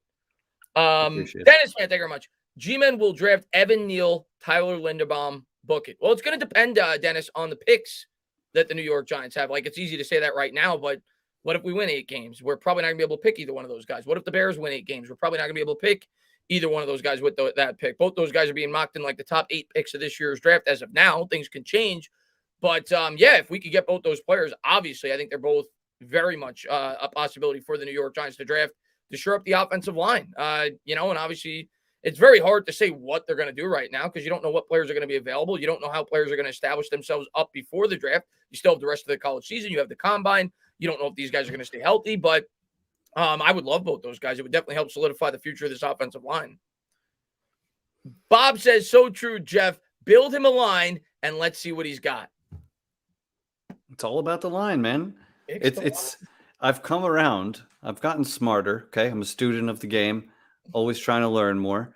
And it's just, there's no way a quarterback can be, if Patrick Mahomes looked pedestrian with a bad offensive line, you better believe Daniel Jones can look bad. Okay. Yeah. And he's got Andy Reid calling plays in comparison to Jason Garrett. With Tyreek Hill and Kelsey, like the best at what they do. Yeah. You know what I mean? So Daniel Jones, what has he had? Close to Kelsey and Tyreek Hill in his career. Yeah, listen, man. Football, everybody, acts like the game's changed. It's still the same game. If you could run block, if you could pass protect, you're going to give your quarterback and your players a much better opportunity to make big plays. Yeah. Period. End of story. And that is where the games are ultimately won and lost. Joey, man, thank you very much. O-line, O-line, O-line. Please, for the love of God. Yes, please, for the love of God is right, Joey, man. Thanks so much for being here, buddy. And Ryan says DJ needs a top 15 offensive line in front of him due to his below average pocket awareness and his fumbling issues. Without it, he's a liability. That's fair. That's fair. I think most quarterbacks need a top 15 offensive line. If I'm being honest, if you want them to be consistently good on a year in, year out basis, maybe some can overcome it, but you're talking about the best of the best of the best. But that should always be the goal. Shouldn't the goal always be, Jeff, to try to give yourself as good of an offensive line as possible? That maximizes the potential of the other players on your roster. If you're smart, I mean, that's how good football teams are built. And I think what's becoming more and more aware to me is that it's really hard to have a good offensive line because it's a unit more than any other group in football. They have to work together constantly. And that kind of communication and chemistry is built over time. So when you're always adding a piece in here or this guy gets hurt, like saw some crazy stat, like Andrew Thomas has played with almost as many guards next to him as like games he's played. He played with 4 different guards in the first 4 games this year. Exactly. And another thing about Andrew Thomas, at the start of the year this year, he went through 3 offensive line coaches. So like that stuff matters. It's not just talent. It's obviously a lot about talent, but it's about time together and chemistry and being time in the same offense, learning what your quarterback likes to do, what your running back likes to do, what he likes to see. Like so much of that goes into the offensive line. So when you're just trying to like piecemeal it, that's why Rob Sale deserves credit for keeping this ridiculously bruised and battered bunch, like making them serviceable because there's no talent. Like really, like you look at the really good. Wooly Price is a castaway. Matt Skur is a castaway. Exactly. Ben Bredesen, the Ravens couldn't wait to get rid of him. So we have castaways from other rosters. That's what makes up our offensive line right now. Darnell, Matt, thank you very much. Why haven't we seen Gary Brightwell a chance? Yeah, people ask me this every week, and I honestly don't have an answer for you. The only logical explanation I could have for you, and I'm curious to get Jeff's take on this as well, Eli Penning is viewed as the better runner, and they've essentially used Penny as the backup running back in comparison to Brightwell. When they drafted Brightwell, they basically said he's going to help on special teams. That was the main reason why they brought him in. Something that I think has been I don't know what word I want to use. Something that I think has been overrated. Now, special teams are very important, but in terms of the resources, and I think a lot of this goes obviously to Joe Judge, being that he's a special teams coordinator, that they've spent just to fix special teams. I think that's something that you could certainly be critical about. But if I'm being fair, I don't think Brightwell is going to do much behind this offensive line. But yeah, I think they just view Penny as the better runner at this point in time. That's the only logical explanation I could give you. Yeah, this is the same, coaches and staff that was hanging on to Alfred Morris. I think they trust a little bit more tenured guys, and maybe they're looking for better pass protection in situations. Or, Gary Brightwell was kind of a head scratching draft pick too, because if you're drafting a late round running back to help with special teams, then take a shot on an offensive lineman that your team actually needs. Gary Brightwell may not see a snap all year. Trey Smith was available. I mean, hindsight is 20/20, but like that's kind of a ridiculous thing to draft a late round running back to help on special teams. I'm completely with you. It's important, but think about the percentage of snaps that are offense or defense versus special teams. Like it's not even close. Build what your team needs, and like if you're going for value, Gary Brightwell is not the best value. He might have went undrafted. He might have went undrafted. Exactly. He may not see the field. Is he playing special teams? Like I don't hear his name. He might. I don't know. Exactly. That's a bad sign, Chris. All we live and breathe the Giants, and we don't even know if he's playing special teams. Maybe I'm sure he probably is, but I haven't called his name much this year. That's for damn sure. But I mean, if not that Barkley's a great like between the tackles runner, but like if Barkley can't get room to run, then Gary Brightwell is not going to go in there and. That's what I'm saying. Like a lot of fans are saying, let's put Brightwell out there. Let's see what he could do. If you're watching this line, I'll let you know. I'll give you your answer right now. He's not doing nothing. This past week, I mean, you as much as people may trash Booker, and Booker is not a great running back, Booker was getting hit as soon as he touched the ball in most of his runs. I have a question for you. What was your take on? I thought Corey Clement was flashing, and I thought he looked like a more dangerous running back. What was your take on that? Letting him go or him over Booker? Yeah, well, I thought for sure Booker was going to make the team. For simple Well, reason. day one of free agency, right? Yeah, they paid him $3 million, and Ugh. Booker I thought looked better than Clement in the second preseason game. Clement looked better than Booker in the first preseason game. Had they not drafted Brightwell, I think Clement would have been the third running back. But because they drafted Brightwell, they probably wanted to make sure he made the team. And I think that's why Clement didn't make it. But yeah, a running back like Clement certainly couldn't have hurt. He's a guy that could help in the pass catching game in that aspect. So yeah, I guess a little bit surprised he didn't make the team, but not that shocked because I definitely thought Booker would make the team over him and Brightwell as well because they drafted him. Yeah, I mean, ever since Corey Clement went on that Super Bowl run with the Eagles, I not only did I remember him, I hated him because he did it for the Eagles. But then when the Giants got him, like, all right, I see what this guy can do in big moments. He actually had a really great game Yeah, in he the did. Super Bowl. So I'm like, this guy's dangerous. So I was a little bit disappointed with that. Booker just looks like just another guy to me. Like I saw Devontae Freeman flash more in some limited snaps last year. I'm just not seeing that much, but they like what they see. If it's about pass protection, if it's, whatever else, then okay, Booker's okay. But Why not again, just stick with Gallman though? that's what I don't get. For $1 million? Yeah, I don't even think he got $1 million. I think he even got less than that. But why not? Yeah, that and maybe the Giants didn't think that would be Gallman's market. It is what it is. It's hindsight 2020, and obviously Gallman's not impressing anybody. He's not getting on the field, but he obviously did a pretty good job last year for the Giants. If I'm being fair, the way they're blocking, I don't know how much of a difference Gallman would have Exactly, made. exactly. But why spend on day one of free agency Yeah, when you're tight with money? Um, the Kyle Rudolph signing really pissed me off, yeah, and that's I, fair. I don't know if you want to go down that road, but That's Gallman, fair. there's some fair comments. Corey Clement has fumble issues, and he did fumble one in the preseason, so maybe that was like enough for the Giants to be like, all right, this guy's got a problem. But That's right. He fumbled in the preseason game. That's Wayne right. Gallman, homegrown homegrown guy who had success with you the year before, you could have got him dirt cheap. I mean, I don't know, keep him. Yeah. I mean, hindsight 2020. Yeah, it looks But like like they good teams Gallman would seem have to been a better have, option. how Cowboys have Zeke and then they have Pollard, and the Vikings, they have Cook and then they have Madison. Like some teams that rely on the running game just have a running back ready to go that can like step in. The Giants are not for a The long time. Browns are another one. For a long time, exactly. For a long time, the Giants haven't been good at that. They tried with like Shane Vereen and what was his name last year? Well, they had Gallman last year as the backup. Yeah, like Going, the scat back or like third down back, Lewis, Dion Lewis. Dion Lewis. It's like they're not good at using those kind of guys. They don't really know how to unlock them and get the most out of them. So Gallman seemed like a perfect backup to Barkley because he knows how to run downhill. He does what Barkley doesn't, which is lower his shoulder and run where there's space. But to your point, not a whole lot of space this year. Not at all, man. Hamza, man, thank you very much. Jones been good avoiding sacks and pressure. Yeah, that last game in particular, he was really good. He's definitely gotten better in that area in terms of sensing pressure from the blind side at times. There's times in the game previous where he fumbled the football, but I do think he's gotten better. And I think some of that has to go to Garrett as well this past game. I thought the play calling, rolling him out of the pocket, that was Jones's only chance with that suspect offensive line. So I do want to give Garrett credit. I thought he did a really good job in that aspect. But yeah, I do think that Jones has gotten better in terms of his pocket awareness. There's no doubt about it. Completely agree. And my guy Spiro brought up a good point, and he's like he's seen him like feel the pocket instead of look at the guys rushing at him. And it's kind of something that Peyton Manning was incredible at, how his feet were always so active. And he wasn't looking at the rushers coming at him. He was feeling them and moving around.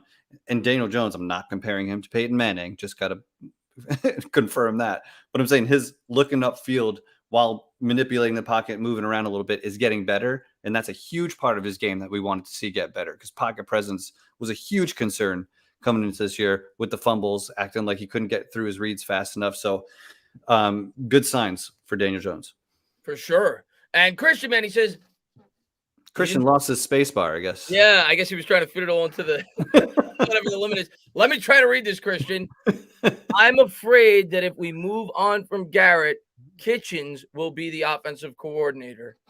Well, that is very possible. Obviously, if Joe Judge is not fired, and we'll talk about that throughout this stream as well, but he would probably be the guy. He's the guy that took over for Garrett, when he had COVID last year for a game, and he's got offensive coordinator experience. He did do a good job with Baker Mayfield before he got the head coaching job in terms of play calling for the Browns. It's why he got the job. But yeah, he would probably be the favorite to land the offensive coordinator job if Judge were to stay on with this football team next year. That was a lot of people's hope after a couple of weeks, was that they would fire Garrett and just let Kitchens do it because they liked what they saw a little bit from. But it's Garrett's offense, so to a little bit like Kitchens is going to be handcuffed a little bit there if he has different Yeah, you're not changing the philosophies. playbook. You maybe the play calling, but you're not changing the playbook. Right, you could add wrinkles in, and you can add a couple plays each week, maybe. But the offense is the offense until you get an off-season coordinator, a different coordinator to come in, which is a different conversation. See if the Giants go that route because Garrett Yeah. is getting better. And the other thing I'll say is if they do go that route, I would actually probably prefer it to be somebody from within this roster with familiarity with Daniel Jones, because then if you bring in a complete outsider, you're now asking Daniel Jones to learn another scheme. Yeah. That is not how you operate with a young quarterback. So at least if it was a guy like Kitchens or a guy, I don't know, like the guy they brought in from LSU or Chaplinsky, the quarterback coach, whatever, at least there's familiarity there. I don't know, man. It'll be something it'll definitely be an interesting topic at the end of the year for sure. If we even decide to stick with Jones, which I think we will, but we'll see at the end of the year. And Tyler, man, thank you very much, man. Akeem Awunu is someone to look at to draft at the offensive tackle / guard. I've heard the name. He's somebody that I'll have to look more into. I haven't done a ton of draft homework up to this point in time. Obviously, still, we're not even halfway through the regular season, but he'll be something that I look into. But anybody on the offensive line is someone I'm interested in. Jeffy, man, thank you very much. You think the Giants make any trades? I'm going to lean. I'm going to say yes. I could definitely see them not making a trade. A lot, especially in the NFL during the trade deadline. A lot of times teams aren't active. But one thing I'll say about Judge since he's been here and Gettleman since Judge has gotten here, the Giants have been very active throughout the season, whether it be via trade, whether it be picking people up off of waivers. The question I have is it going to be a player that they look to improve this year's team, or are they trying to get future draft capital? But if I had to guess, I would say yes. I do think the Giants will be active at the trade deadline. It'll be interesting because the way they spent in free agency, it was pretty much Mara giving the green light and saying, I'm tired of losing. Get whoever you have to get. We need to win games. But if it's not working out, are you going to double down on that and leverage more of your future to try and bring in somebody to help you this year? Like you're 2-5. History says it ain't your year, right? And if you're being honest, you're not catching the Cowboys. So you're talking about a wild card, and there are just better teams in the NFC that are going to take up the wild card spots unless the Giants go on an absolute miraculous run. So what I would say, be sellers, if anything. Try to offload some money for next year and beyond. I mean, if you want to keep some of the guys that are actually helping the team, then you got to create a little bit of space. So I don't think they're going to make a huge splash. I could see them doing nothing. But I mean, if Judge learned anything from Belichick was always really crafty at doing things, getting rid of players a year before they expired, right? Like Nate Solder did a hell of a job there. I mean, thanks for the heads up, Belichick. Yeah, everybody says that Belichick loves the Giants. He gave us Nate Solder. Dude, I mean, come on, dude. You let us make him the highest paid tackle in the game. That's disrespectful. Andrew, man, thank you very much, man. I appreciate it. He says Giants should give a game ball to Carolina's punter. Yeah. Then he could. He was horrible. The one thing our punter's been bad too this year, though. So Riley Dixon, he was okay in this game, but he's been bad this year. But yeah, he was really bad. Good call by you. And and James Earl Jones says, I thought Bill loved us. Didn't love us with the Nate Solder decision. And Bill M, man, thank you very much, man. I appreciate it. He says, possible O-line solution. Every time Jones is pressured, Gettleman gets kicked in the nuts. The offensive line will be the first 4 picks in the draft. Every time he gets pressured. I don't know. Maybe that'll fix it. Maybe we'll kick Gettleman in the nuts every time. Bill, I think that's worth exploring. Even if it doesn't fix the offensive line, it's something that I'm willing to participate in. That would be a line out the door. There would be more people that would show up for the Gettleman nuts kicking than to an actual Giants game. Will would be first in line. You know that.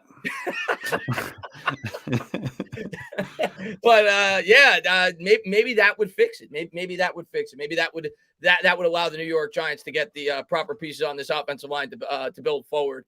I like the outside the box thinking though, Bill. Keep those ideas coming. I like that. I think maybe he should be our GM. Bill, I mean, I like his ideas. Give him a shot. And what's going on, Elvis, man? Glad to see you, man. What's going on, Tom? Thank you to everybody for being here. Thank you to Jeff for being here. We're going to be doing this for about another hour, having a great time with Jeff, talking about the Giants, having you on the channel for the first time again. If you haven't done so, please go into the link in the description, subscribe to his new channel. He's got a pretty big following on Twitter. Go over there, check him out. He's got a bunch of really funny videos, but just having a great time talking with you. The other thing that I kind of want to now, I guess, go to now is talk about the remaining schedule for the Giants. And obviously, I think I know what your answer is going to be, being that you're not buying into the defense. Obviously, you're not going to be buying into this team quite yet at 2-5. What do the Giants have to do for you to actually believe that, hey, maybe they could get to 9 wins? Like, what needs to happen over these next 3, 4, 5 games for you to at least have a glimmer of hope that this team could have a relatively successful season? 2 things: consistent pass rush, and red zone offense. You're not beating anybody if you're not scoring in the offense. I was watching the Saints game last night, and this is with Jameis Winston. It said something like they score on like 88% of their red zone drives, or something ridiculous like that. I mean, that's Jameis Winston. So there are ways to get better in the red zone, and it's a copycat league. Look around. I know you got to work with your personnel, but on 1st and goal, you run the same exact play twice and you get stuffed. And like when Rudolph should have scored and we wind up getting stopped at the goal line, like that just can't happen. Good teams punch that in. Good teams find a way to get in there. So you're not going to beat some of these teams that we have coming up: Chiefs, Raiders, Bucks. You're not beating them with field goals. You're not beating them with bad play calling in the red zone. Big plays have been coming around for us, and that's how we've scored some touchdowns. But you need to be able to finish drives. So if you can do that, and if you can somehow get, Ojolari's cooking, Leonard Williams has come alive. Can you keep these guys getting constant pressure on the quarterback? Extra launch even looked really good this past week. Right. It was a very good confidence builder for the defense. There's no reason they can't get the same kind of pressure on Patrick Mahomes. He's a better quarterback with better everything, let's be honest. But can you roll some of that? Can you get 70% of that effort and those pressures? 28 pressures on Sunday. 28. That's just so ridiculous for a team that's been struggling on defense. So those are the 2 biggest factors for me. What about you? What do the Giants need to do to? It's a great point you bring up with the red zone. And going into the year, I thought that if there was going to be one area in this team where it was going to be improved, it was going to be that. There was no way it could be worse. Right. No way. We were 31st the year before. We only scored 46% of the time in terms of touchdowns when we entered the red zone. I'm going to pull up their stats right now based off of last week and see how it's adjusted. But going into the year, we were 21st last year. You pick up Kenny Galladay, you get Saquon back, you pick up Kyle Rudolph, who we thought that was going to be where he really helped this team, was going to be in the red zone. New York Giants this year still ranked 32nd after last week. It did get better. They now score 45% of the time in terms of touchdowns when they reach the red zone. I think it was 41% going into this game, but they're still dead last. So that, like you just said, has to get a hell of a lot better. We've been there 20 times. We've only scored 9.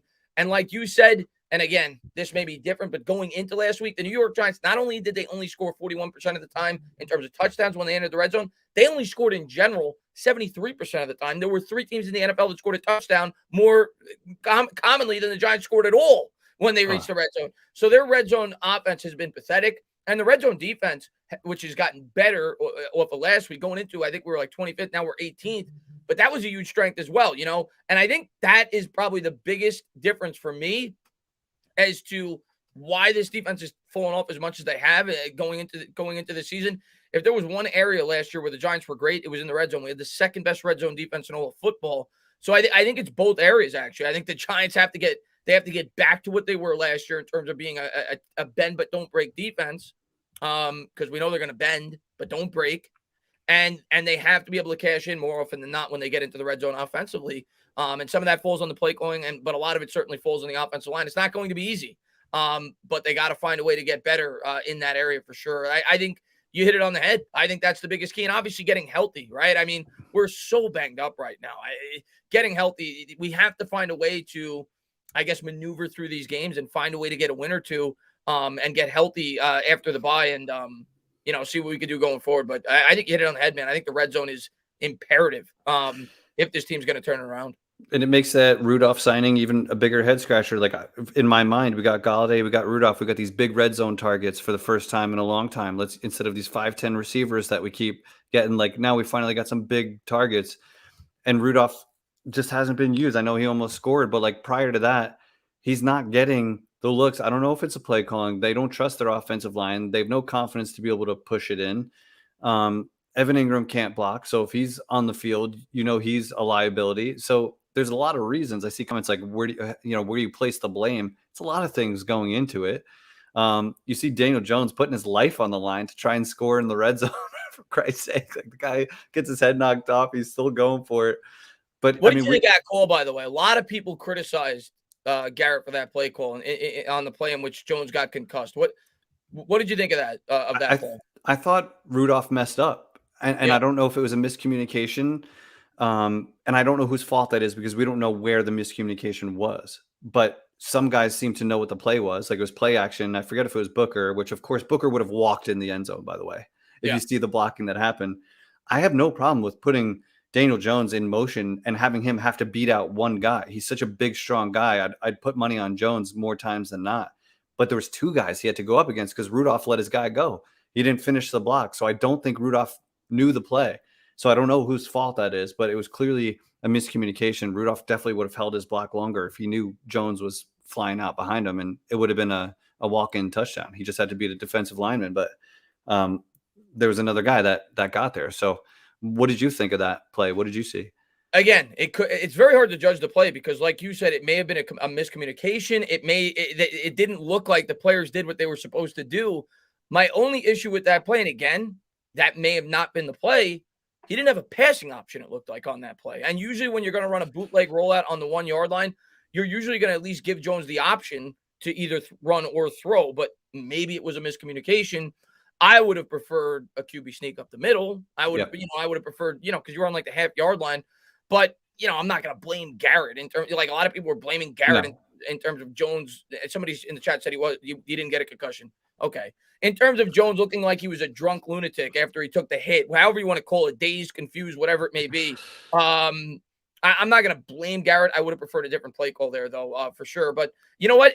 At the same time, it's hard because everything they try to do doesn't work. Well, that's the thing. They haven't had success. They tried something else. Jones is one of his biggest strengths is his legs. So why not use them? I've seen Peyton Manning run that play and walk in for, it's a matter of execution. They didn't execute it. So either the left side wasn't ready for it. Rudolph certainly wasn't ready for it. But, I mean, you got to use Jones' strengths. It's unfortunate the way it played out. But on a 2-point conversion, maybe the week before or 2 weeks before, we let Jones do, I think it was a shotgun draw for Jones to run in. And he took on a defensive lineman and pretty much ran through him. So, like, you're putting Jones in danger, and it's okay if he doesn't get hurt, but it's football. Like, guys are going to get hurt. I'm okay with the play call, not okay with the miscommunication. Yeah. That's a good point. Juicy says, big media never talks Giants when we win. I mean, Juicy, listen, man, I'm a Giants fan, and I think one thing I love about Giants fans, what were you going to say? Oh, seven losses? Just we're 2-5. Oh, the media doesn't care right now. Yeah. I think what Giants fans love, and I know this because I'm a Giants fan, we cherish the underdog role, and we look for the media to hate us. We do, and I do too before the year starts. I want to be that underdog football team. But to your point, what you just said, the media has every right until we start proving that we're a different football team. We're the worst football team. We're the worst team in the NFL over the last 5 years. Yep. The worst. So they have every right to badmouth us in the fashion in which they have. And until the New York Giants start winning football games, I'm going to be here to defend them when I feel like it's appropriate, but I can't fault the media for not giving us any shine. We're 2-5. We've lost to the Falcons. Our team's completely messed up. We beat the Carolina Panthers at home. I mean, I'm not going to fault the media for not giving us any shine off a game like that. No, especially when you should have beat Atlanta and Washington, who are not considered great teams by anyone's standard. You let them beat you. So you're not going to get any credit or benefit of the doubt. The difference of when the Giants won the Super Bowls and they were underdogs is that there were 500 teams that were in every game and they had a ton of talent. That's a lot different than being a bad team. You know what I mean? And that's where the Giants have found themselves as upsetting as that is, because we're all diehard Giants fans. They haven't been good. So you're not going to get the benefit of the doubt from the media, whose job it is to focus on the contending teams and who's going to be there at the end. The Giants aren't in that conversation because they haven't earned it yet. And when they earn it, you'll hear more about it because it's a New York team. I mean, look at the Knicks. You said you were a Knicks fan before we started. Yep. I call every Knicks game. Last year, I think the Knicks had 6 nationally televised games because going into the year, everybody thought they were going to be horrible. All of a sudden, they start improving and look much better. Now they got 27 nationally televised 27? Is that right? 27 nationally televised games. I think a couple are on NBA TV, but we got a ton of ABC, ton of ESPN. And it's because – and when New York's good, the media is all over us. It's the biggest media market in the world. The New York fans are super passionate. They know the ratings are high. If the Giants improve, the Giants will get a lot more primetime games, I promise you. Dude, it's the craziest media market in the world. The Knicks fans have come out of hibernation. Those are the same people that are psychotic Giants fans for the most part, and they will they will come out. I mean, Giants fans are pissed. They've just been beaten down and lied to, and it's time to change the narrative. And we keep thinking we're getting there, and we keep taking steps back. But you got to beat bad teams, and you need to get some signature wins until you can compete regularly with good teams. We just haven't done that. Like our best win in years was at Seattle with Colt McCoy. And we actually did beat Russell Wilson in his house. Then in 2016, we beat Dallas, and they were better than us that year, and we were 11-5. Beat them twice. Yeah, we did, and we need to stack and be a team that's in that conversation, not a team that's looked at as a get right game every week for the other team. Yeah, and hopefully we could start doing that going forward. Yeah, Steve, thank you very much. If the defense plays as bad as they've been playing, the Giants can get a W. I think you're talking about the Kansas City Chiefs defense. Listen, man, let me pull up the Chiefs stats real quick. The Chiefs have been defensively, they've been god awful. Okay. I guess that's the saving grace going into this game. Their defense ranks, what does it rank? It ranks 28th in the NFL in terms of yards against, 27th in terms of points against. They've surrendered 4.7 yards a carry, which ranks 28th in the league. So yes, they don't create a lot of turnovers. They have 5 interceptions on the year. So yes, the New York Giants should be able to put points on them. Now, if you look at their schedule, they beat the Browns week 1. They lost to the Ravens, who are a very good team. They lost to the Chargers. They beat the Eagles. They beat the Washington football team. They lost to the Bills. They lost to the Titans. So all their losses have come against playoff teams. The Browns, they beat the Browns, rather, the Ravens, the Chargers, the Bills, and the Titans. They've beaten up on 2 NFC East teams. So they haven't really beaten a quality opponent, but they've also lost to a lot of good football teams. They beat the Browns week 1. I take that back, but we'll see. Their defense definitely isn't good. They've given up. Their opponents have scored 27, Washington at 13, 38 from the Bills, 30 from the Eagles, 30 from the Chargers, 36 from the Ravens, 29 from the Browns. So they're definitely giving up a ton of points. And we'll see how the New York Giants can come out, and they're going to need to score points to win this game. There's no doubt about it. Because our defense, I don't care how Pat Mahomes looked last week, how he's looked this year. Our defense ain't in our head. We ain't keeping the Chiefs to under 24 points. And that's at best, in my opinion. Yeah, it's going to be another one of those. And we said it going into the Cowboys game, which was an absolute disaster. But the Giants are going to have to get close to 30 points or more if you're going to be in this game and actually want to win it. And there's no reason you can't score on this team. Get some big plays, a little better in red zone. We don't have to be a top 10 red zone. Just get to middle of the pack. Just get out of the basement in the red zone.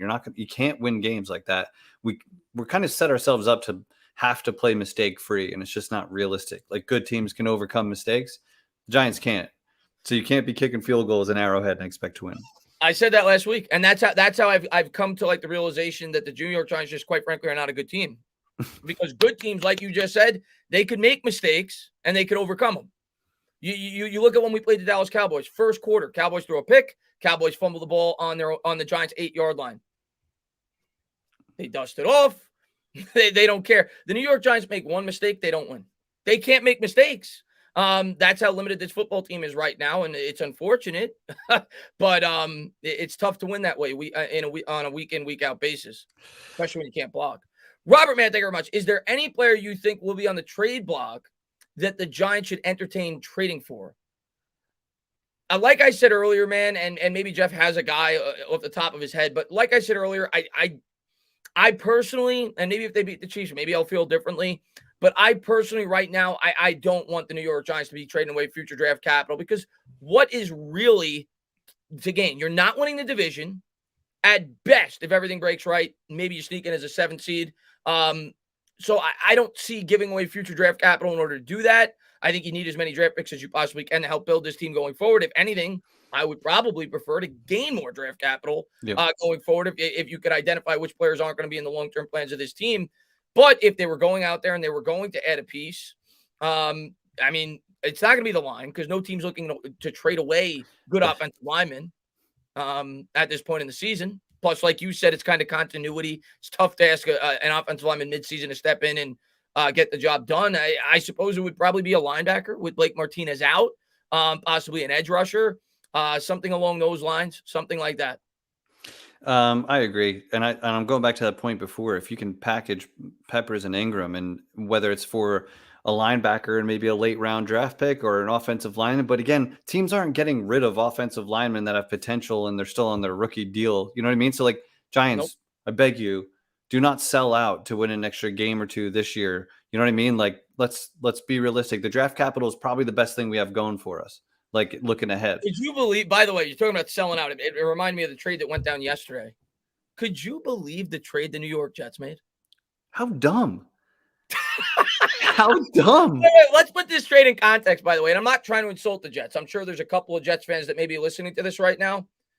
The New York Jets last year had Joe Flacco. He was on their team. They elected not to re-sign him. He then signed with the Philadelphia Eagles. You find out your quarterback's going to miss 2 to 4 weeks. Your team is 1-6. You're in the cellar. You're not making the playoffs this year. Why in the world would you trade a 6th-round pick that could turn into a 5th-round pick based on conditions to bring in the same guy that you let walk at the beginning? You're not going to go to the playoffs. So why would you give away draft capital for Joe Flacco? I cannot understand this for the life of me, and I have no football executive experience, and I would never do this. I told you I was watching the games with my brother-in-law, and he is a Jets fan, and their backup comes in the game. I'm like, who is this guy? And they said like 0 career snaps or something like that. Like he's never played. I'm like, how is your backup to a rookie, a guy that's never seen the field before? And the Jets had plenty of cap space, by the way. So, like, what are you doing? You have to have a veteran. They could have kept Flacco or signed a better backup before the year started. I mean, Flacco's not going to win you any games. He's not going to, like, turn your season around. You should have just kept him if you wanted a veteran backup. Like, geez. I mean, and as a Giants fan, I hate to admit it because I can't stand the Philadelphia Eagles. The Philadelphia Eagles traded a 6th-round pick to get Gardner Minshew, and then they got that same pick back by trading away Joe Flacco. So they essentially got Gardner Minshew for free. And they're actually making, it pains me too, because I despise them. They've made some good moves. Like they have 3 picks in the first round next year. So the Eagles aren't going anywhere. Yeah. Yeah. So I didn't understand that trade at all. I'm curious to see some of the people in the chat what they think. I'm sure they probably agree.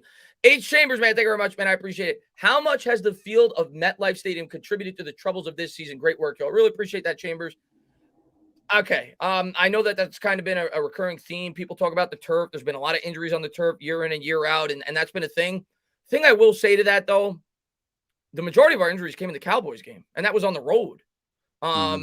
So I don't know, how much of an effect it's had this year, but that's clearly that has to be something that I think the Giants and the Jets need to take a look at going into next year, because that's been something that's been a huge storyline, the turf at MetLife Stadium. But for this year, Saquon Barkley wasn't hurt at home, right? I mean, Kenny Golladay wasn't hurt at home. Daniel Jones wasn't hurt at home. So I don't know how much of it has, how much of an effect it had on this season. But yeah, it's certainly something that they got to take a look at. Don't a lot of teams use what is with the turf at MetLife? Like, how is it different than other stadiums? I honestly don't know, but I remember there was a ton of articles on it last year because there was so many injuries, I think, between the Jets and Giants and opponents. I think that I forgot who it was. There was a team that was playing the Giants and the Jets back-to-back, both on the road, and they had a ton of injuries the week before they played the other team, and they were complaining about the turf. They were going up and down about how bad the turf was at the stadium. Wow. I mean, that if that's part of the reason, then it makes our stadium even worse than I thought it was already. But that is like a common complaint by New York Giants fans. How disappointed were you when you saw the new MetLife Stadium? Well, it's ugly on the outside. Yeah. My favorite thing about the previous stadium was the spiral ramps to get in and out. Right. It was so brilliant. It alleviated traffic. You could get in and out. And they were wide enough where you can move a huge group of people at the same time. Now you got skinny like escalators, and it's just a stadium. Like, it's not anything special. I'm looking at it on your background right now. Like, Yeah. it's gray and it's big, and you spent $1 billion on it. Like, you had an opportunity to do like state of the art, like something really cool. How about what the Rams have? How about what the Cowboys have? Jesus, the Cowboys. I didn't realize how ridiculous their complex was until I watched some Hard Hard Knocks. knocks. Yeah. But the Giants, it's just, I mean, Reese Rutherford and like northern New Jersey is ugly enough, and now you just have this massive silver dump. It's just bad, dude. It's just, there's nothing really redeeming about it. And if the Giants were winning, I might feel different, but Yeah, if the Giants are winning, I care. Like, exactly. Since I've been on YouTube, and I've been on YouTube during the worst time. I literally started a YouTube channel at the worst possible time. The It's year working out for you, okay though. Yeah, well, yeah, I appreciate everybody that's here. I appreciate all the supporters, but in terms of the performance of the team, Yep. it's been as bad as it could get. But I always say it, man. Like people always come on my channel like, "Oh, do you think the Giants should change the uniforms?" They complain about the uniforms, they complain about the stadium. If we were winning, nobody would give two craps about the Exactly stadium. right. Nobody would give two crap. They could go out there in garbage bags if they're going 13-4 every year. Exactly right. But when Exactly you're right. not winning, you look for things to complain about. Right. Like, I didn't think the Bucks uniforms were that cool until now. Like, I feel like they look cooler now. Yeah, because they're winning. Tom Brady's Brady's in wearing it, so it looks a lot cooler. Yep. Exactly. Eddie, man, thank you very much. How does our defense stack with Kansas City's offense? They got to go to church and they got to pray. No, but all kidding aside, yeah, not good. I mean, Andy Reid is a great, to me, the best play caller in the NFL. And I know the Chiefs' offense has been underwhelming this year, but I am not going to take a performance against Matt Rule and the Carolina Panthers and Joe Brady and Sam Darnold and think that's going to translate to how we're going to do against the Kansas City Chiefs. The Kansas City Chiefs, I don't care what the numbers say, they still have one of the most electrifying offenses in football. Tyreek Hill's still going to be a problem. Travis Kelce, we do not match up well there. If we're going to win this game, our offense is going to have to carry us. That's the only way, and we have to find a way to create some turnovers, which the good news there is the Chiefs have not been allergic to that. Pat Mahomes has 9 interceptions this year, so hopefully we can find a way to do that. But in terms of pound for pound, no, we don't stack up with the Chiefs offense. Nope, you nailed it. You're going to need to create 2 turnovers. You said our lack of like a good coverage linebacker. Travis Kelce could have 12 catches on Monday night. There's no one even close to being able to match up with him. And Tyreek Hill is a walking touchdown every time he's on the field. So, and they're not afraid to bomb it or have some big explosive plays. So pressure on Mahomes, create a couple turnovers. That's the only way I think Daniel Jones is going to have a huge game. I really do. So, man. I could see it too. National TV, it would be huge for Daniel Jones if he was able to go out there, even if he doesn't win, to have a great game and go toe-to-toe with Pat Mahomes at Arrowhead Stadium. That would be huge in terms of the confidence of this fan base going forward. I certainly hope so. And I agree with you. I think he should, going up against it. I mean, like I said, the Eagles put up 30 points. Why can't Daniel Jones go out there and have a pretty solid performance? Why not us, Chris? Why not us? Because we're the Giants, and we sold our souls. We sold our souls for those. We can't have nice things, you know that. Yeah, we sold our souls for those 2 Super Bowls. My dad. Sean, thank you very much. Sup, Jeff? Great work, man. Just came to the chat. Do we have any more idea who will be healthy this week? If DJ could get Kenny Golladay and or Kadarius Toney back, that's huge. Yeah, I haven't heard anything in terms of the injury front. I'm sure that'll be. We'll get a much better understanding of what it's going to look like probably around Thursday or Friday. Probably going to be a lot of game time decisions, but yeah, I haven't heard much. I would guess, and I keep saying this, I expect Sterling Shepard to play. Outside of that, huge question marks everywhere. I don't know the severity of all the other injuries, but we're going to need all hands on deck if we expect to go into Arrowhead and beat the Kansas City Chiefs. And even if we get our weapons back, the left tackle is going to be a major problem. Luckily, they don't have a great defense, but yeah, I haven't heard much in terms of the injury front, in terms of who's going to play and who's not going to. We'll get more updates throughout the week, though, Shaw. And it's a longer week too. When they would normally have to release this information, you get an extra day on that, which is good news for the Giants in terms of potentially getting some guys back. This would be such a big game for Kadarius Toney. This would be an absolute primetime game. He would be a celebrity if he's able to suit up, because they're not going to be able to stop him. No chance they're stopping Kadarius Toney if he can make his normal cuts. Exactly. He's ridiculous, man. Let's talk about him, man. When the Giants traded that, what did you think of the pick by Toney initially when they picked him? I remember seeing highlights. I do my research as I get closer to the draft. I'm not like a college football psycho who's got these guys at every position in every school. I wait till it gets narrowed down. I look at the top 50 guys who have a chance to go in the first round. And I remember him being kind of just, he would bounce off defenders. He's breakaway speed, elusive, but he is more than I thought he was. He's I great. didn't, because now you're doing it against bigger, stronger, faster guys, and he looks faster. Like and like Justin Pennick laughs because I said he's so good when he has his back to the defenders, and he just somehow knows where they are, and he knows how to turn his body away from the defenders with his back. And he goes, "Don't you see the problem that his back is always to the end zone?" I'm like, all right, I see your point, but that's what I'm saying is the guy has eyes in the back of his head. He feels defenders. He knows where he's going before he gets the ball. And there's a great highlight from, I think it was the Cowboy game, and it's like somebody made it into a GIF where he catches it and 3 Cowboy defenders go this way, and he's already gone this way. You know what I mean? Like, he's so dangerous. So I wanted Slater. The Giants, I knew the Giants' offensive line was the biggest problem. So when they traded down, I'm like, okay, we're out on Slater. Then you get a wide receiver. I'm like, I love the first round pick next year. So I really did want Slater, but it's hard not to be completely in love with Toney. I love his press conferences. He's so great. His quotes are amazing. He's just so likable. He's got the biggest smile ever. Like, I love the guy. I'm glad he's a Giant, that he's here, and he's dangerous. I can't wait to see him like get healthy. And actually, I really, really hope he's good for Monday night. How do you feeling about Toney? Yeah, dude. I had the same exact approach in terms. I wanted Slater. I love the value that we got. I still wanted Slater. I still think we should have taken Slater. But at the end of the day, that trade may work out to be a brilliant trade, depending on what we end up getting with that Chicago Bears pick. And Kadarius Toney, to me, and I like Toney. You know, I actually had him mocked to the Giants in my last mock draft. I just had him going in the second round. I had Ojulari going in the first. So I hit on the 2 players. I had a trade down. I had them taking Ojulari. I don't remember what the pick was. And then I had us taking Toney. So I hit on the 2 Wait, players. you mocked those first 2 picks? Just, yeah, I mean, reverse around. Look at anybody that's listening right now. Look at my last mock draft trade down scenario, my Gettleman project trade down scenario. I had Ojulari at like 20, and then I had Toney at like 45 or 40. That's impressive, because I didn't see. I always laugh at mock drafts because there's just so much that can happen, and it's just ridiculously hard. But you picked the 2 freaking guys. That's in the reverse order. But I don't care. That's still, everyone says Ojulari is a first round talent, and I don't care if they were reversed. It's the same thing at the end of the day. Who cares? Yeah, well, I thought that both players. Authentic. I only did 4 mock drafts, by the way. Authentic. I did, and I did them as the draft got closer. I did a scenario where we took, I don't remember, but my trade down scenario, those were the 2 players that I took, and I liked the way, because we talk about versatility with this team. I thought that Ojulari fit the defensive scheme perfectly. He's a guy that I thought was very versatile, comes from Georgia. We all know that we love Georgia players.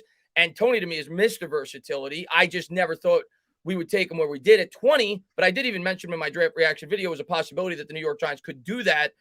He was a guy I really liked. You know, I have a Discord. I even said it in my Discord before the draft that if he's put in the right situation, I could even see him being the best wide receiver in this draft. I said that long before the Giants drafted him. I didn't view the Giants as the best situation, though. You know, I was thinking more along the lines of like the Saints, because I didn't know how Jason Garrett was going to be able to utilize Kadarius Toney in this offense. And going into the year, you kept hearing the word gadget player. He's been far more than that. And he's got a much higher ceiling than I think a lot of people thought he had going into the year. And I mean, outside of Jamar Chase, who's been phenomenal, he might be the best receiver in football right now. Jesus. You can make an argument he's the second best wide receiver out of the draft class so far. He's been incredible. I think you can. And it was so encouraging. Like, it's almost like the game when he got hurt, the first drive, 5 pass plays, 3 of them go to Toney. So it's like, holy shit, like Jason Garrett is seeing what we're seeing. Get this guy the ball. He's dangerous. Like, he had 3 catches, 37 yards in the first drive, and then he re-injures his ankle. But it's like, because we're the Giants, that's what happens. But you're so encouraged by them feeding him the ball, getting him looks, because he doesn't need a lot of space. Just get him the ball, and the guy makes stuff happen. He's different. He is one of one. He's quicker, younger, shiftier than a lot of the good. Like, Tyreek Hill is his own thing. Like, this guy is his own thing too. And I can't wait till he puts more and more highlights on tape, because the guy is ridiculous, and I'm a fan for life. I'm glad we got him. And one thing I need to see with Kadarius Toney, if he is healthy this week and throughout the rest of the year, we have to use him a little bit in the Wildcat. You know, like we I know we used him that one play. I think he got 9 yards, but we talk about, and I agree with it, not putting Daniel Jones in situations where he's going to take hits to his head time and time again with running the football. Well, to alleviate that, try to use Toney a bit in the running game. Line him up there in the Wildcat. Get an extra blocker out there. I want to see him use more in that capacity because he's just a guy. If he has the ball in his hands, he can make big things happen. So once he gets back on the field, I want to see the Giants use him more in that capacity. That's really smart because you got to start using him like that because then he's a focus of the defense even when he's a decoy, which opens up other things. So that's why it's brilliant to get your most dangerous guy the ball as much as possible. Completely opens up things, and they did start to use him. And one thing I was really impressed with, there's a trick play called earlier in the season, first game or two that Toney was getting action, and there's a trick play where he was going to throw it, and he chose not to. Yeah. And I thought that was really impressive. And I think that actually he earned some trust with that. And he got back to the line of scrimmage, lived to see another down. But I'm like, okay, this kid, a lot of people let that go. Like just because it's their chance to throw a bomb or something like that. And he didn't. And I was impressed by his restraint. Especially with a rookie, right? Young kid. Yeah. Good point in terms of his intelligence there. Nate, man, thank you very much, man. I appreciate it. He says, what's up, guys? Just tuned in. My potential landing spots for Evan Ingram: Titans, Rams, Chargers, Colts. For Jabril Peppers, Titans, Colts, Bills. What do you think? I'm trying to think of those teams as far as Ingram go. I mean, Ingram, don't they have what's his name's a pretty they have Knox. The Bills have Knox, he broke his finger. He's with the Rams. He's okay. The Rams are probably okay. Titans lost Geno Smith. Maybe it would have to be, and obviously the Chargers lost Hunter Henry. It's got to be. I mean, he does have mostly like competitive teams here. Like it's got to be a team that's trying to make a run and they need a piece. Yeah. I'm trying to think of other teams. Yeah, some of those teams do make sense. I probably wouldn't list I don't think the Rams would do it, but we all know the Rams are not allergic to making trades. Yeah, I could definitely see some of those teams for sure. I just don't know what you're going to get for Evan Ingram. You know, I really don't. I think at best you're getting a 5th round pick. That's at best. So with that, good point, Chris. Do you take that deal?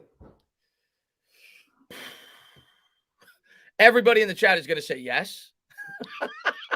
Because they can't stand Evan Ingram. Now, I will say Evan Ingram only has 1 drop this year, but he hasn't been thrown to nearly as much. He's not going to be back next year. I think if I was the general manager, I would have to say to myself, how much money do I think Evan Ingram is going to get paid in free agency next year? Because that is how they diagnose, what your comp pick is going to be. And the Giants aren't going to spend, so they're probably going to be able to get comp picks. We have no cap space. The only way you don't receive them is if you outspend the players that leave your roster. So if I thought what Ingram was going to get paid is going to get me a 4th round pick, I would say no, even though you got to wait till 2023 to get it. But if I thought that he wasn't going to get that kind of money, I probably would trade him for a 5th round pick. Yes. Would you like to keep Evan Ingram? No. Okay. No. So I'm kind of from the mindset like I'll deal him for a bag of peanuts right now. If this is mostly a lost season and he's definitely not a guy that's in your plans, unfortunately they picked up his 5th year, right? Like this is Ingram's. This is his 5th year rookie option. Him and Peppers both. So I don't think you can extend him, especially with the cap space, especially with his performance and what he means to the team. Caden Smith is a guy I would love to see get more involved. He's actually a more well-rounded tight end. He might be the best tight end on the roster, and he doesn't get looks. We don't know how to use tight ends. He's got great chemistry with Jones too, based off his rookie year. I really thought they were going to use Caden Smith more than they have over the last 2 years. Yep. I'm a big Caden Smith fan. Would love to see him get more action. But if Ingram is not in your plans, get another pick for him because you can then package some of those late round picks and do something with it. Try to move up. Yeah. Yep. Exactly. Yeah. If you get a 5th round pick for Ingram, I'd probably do it. He's not going to be back here next year anyway. It would depend on, like I said, the comp pick, but you're not going to get anything more than probably a 4th rounder for him in terms of the comp pick. So if you get a 5th round pick for him, I'd probably do it. Tyler, man, thank you very much. Toney was a quarterback in high school. Yes, he was, which is something I was excited about, and which makes him even more dangerous in the Wildcat because he's actually a guy that's a threat to throw, kind of like Taysom Hill. So it's why I thought that they would utilize him a bit in that this year. I also would like to see him, some jet sweeps. Try to get him involved a little bit in the run game as well this year. And I'm sure they will when he's back and when he's healthy. I'm excited. I'm really excited to see a fully healthy Kadarius Toney back in this offense as they start to grow as an offense. I think he's going to be such a dynamic player for the Giants. I just worry about, can you maximize his talents? You got to be able to fix the offensive line. But I'm a big Toney fan. I think he's great. He's awesome, dude. And I think Jason Garrett is probably drooling at getting him back because he started to figure out ways to get him the ball. And I think Wildcat should be part of it too. I mean, just put him everywhere. Just put that guy everywhere so the defense constantly has to worry about him. And then if we ever get healthy, get a line, you add Galladay and Barkley, then you're talking about you can't guard everyone. And Yeah. that's what I keep dreaming. That's why I'm filled with hope all the time. Is that because there's potential with all this talent and we just can't put it together. And it all goes back to the line. Get the line. And like, that's always our problem. So come on, Giants, build a goddamn line. Let Danny It's dime. football 101, man. It's football 101. Nate, Matt, thank you very much. Evan Ingram and Jabril Peppers package to the Titans for a third. Yes or no? Yes. Yes. I'm a yes. I don't think either one of those guys are going to be back next year. So if you get a third round pick, yes, my answer is yes. Because Yeah, like don't do what you did with Landon Collins and just let his contract expire and let him walk for you nothing. did get a third round pick for Collins, though. Oh, that's right. That's right. They got a comp pick for him, but I don't think you would get a third round pick for Peppers. I could be wrong. I don't think he's going to get a massive contract as far as the safety goes. I probably would do it for a third round pick. Because we'll see. I kind of wish, Jeff, the trade deadline was like 4 days after we played against Kansas City. Because if we beat Kansas City, which I'm not predicting, I don't think we're going to do, I may be at least a little bit open to, if the right deal presented itself and I wasn't giving up a killing, to maybe trying to bring a player on this roster. I wish it was like 4 days after the game and not 1 day after the game.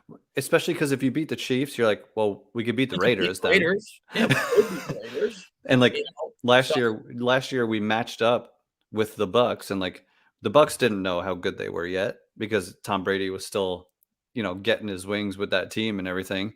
But the Giants played tough against the Bucks last year.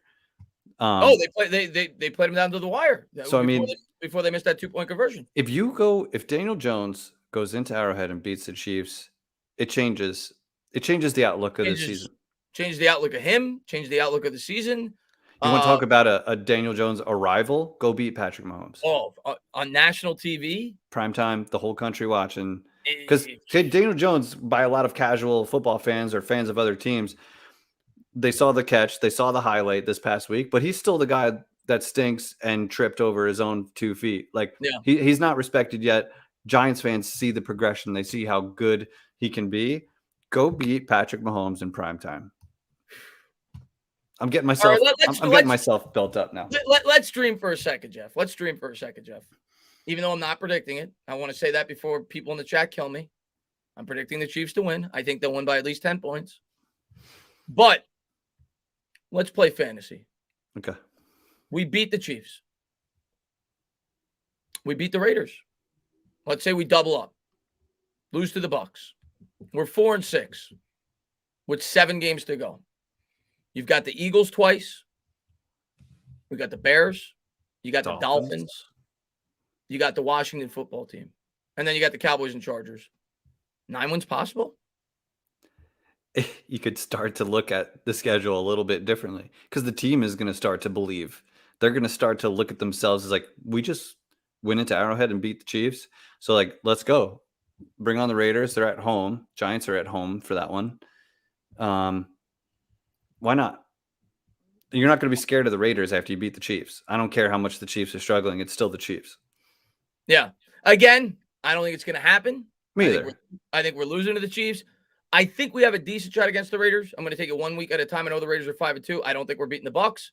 But it's fun to keep even a glimmer of hope alive with 10 games to go. But I don't predict it. I think the Giants are going to win probably 6 games. And we'll probably be picking top 10 again, which we're all too familiar with. But I do think the fan base's mindset does change if we do beat the Chiefs. There's at least some hope that maybe they can win 8 or 9 games. I struggle with getting my hopes up before every game because all I want is for the Giants to win. And the only time I went into the game expecting the Giants to completely lose was the overtime victory. Was it the Saints?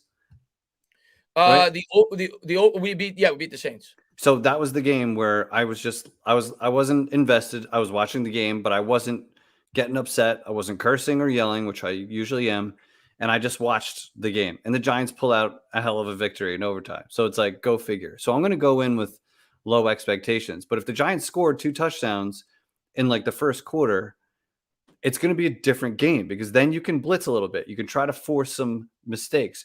If you punt and then you kick a field goal, it's going to be a long day. You have to just punch them in the throat, and that's the only way you're going to come out of there or even be in the game at the end. Yeah, I think we have to get out. We have to get out to it early. Let me ask you this: I think it changes week to week for me. You want to start with the ball against Kansas City, or you want them to start with it? I want the ball.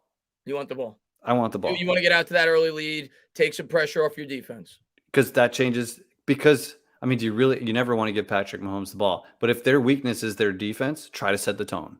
Try to set the tone with a good first drive, get some read options, get Jones moving. So now they have to think of Jones as a threat the rest of the day, get the play action going. It opens up everything. So I have a feeling you were going to say the opposite. So no, ahead. I'm with you. I want to start with the ball against Kansas City because I want to go, like you just said, I want to go against their weakness. And their weakness is certainly their defense. And I want to at least take some pressure off the offense. I want to have a good first drive. The other thing, Jeff, that we should celebrate this week, by the way, the first week all year, New York Giants didn't surrender a touchdown on the last drive of the first half. Hey, that is something to celebrate. Wow. See, we can have some nice things. Wow. And I actually went back and I looked last year. The first 6 games last year, they did the same thing. They gave up a score at the end of the last drive of the first half of their first 6 games, 4 touchdowns and 2 field goals. So maybe it's the kind of things that the defense will get better. I don't know. That's just been I'm trying to grasp to something. That's just been a ridiculous and painful reality. Is that you just go into halftime every time like, or like it's like it just sets such a bad tone for the game. Yeah. I want to speak briefly about Joe Judge as well. I want to touch on him. We got about 20 minutes. Okay. Michael, not that very much. 2 out of the next 3 gives them hope to salvage this. I would agree with that. If they were ever able to find a way to win 2 out of the next 3, I would at least have a glimmer of hope that they could salvage the season. I agree with that, but I think it's probably not going to happen. Let's talk about Judge. Okay. Going into this game, I think the fan base was kind of out on Judge. Maybe not fully out on Judge, but I think there was a lot of members of the fan base that were like, he's done. We're moving on at the end of the year. He's on the hot seat. He's lost complete control of the team, yada, yada, yada, yada. And I think I know what your answer is going to be. I'm not completely back on if you were off of it to begin with. But were you impressed with Judge in terms of the way that the team fought for him this week? Because the week before, I thought the team completely quit on him. Over the last 10 to 12 minutes of that football game against the Rams, the defense completely quit. At least that's what I thought. What did you think? Did he get a little bit back in your good graces this week?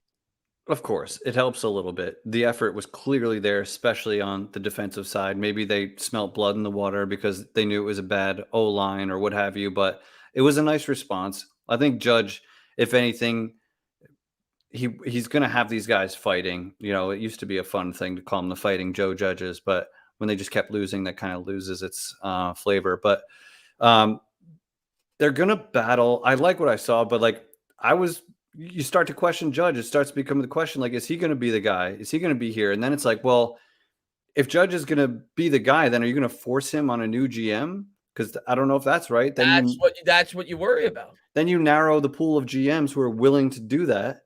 And then, it just becomes a mess. Same thing we did to Gettleman, in my opinion. I think Mara forced Eli Manning on Gettleman.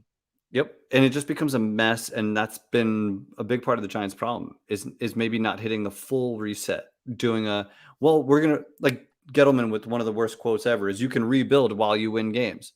No, you can't.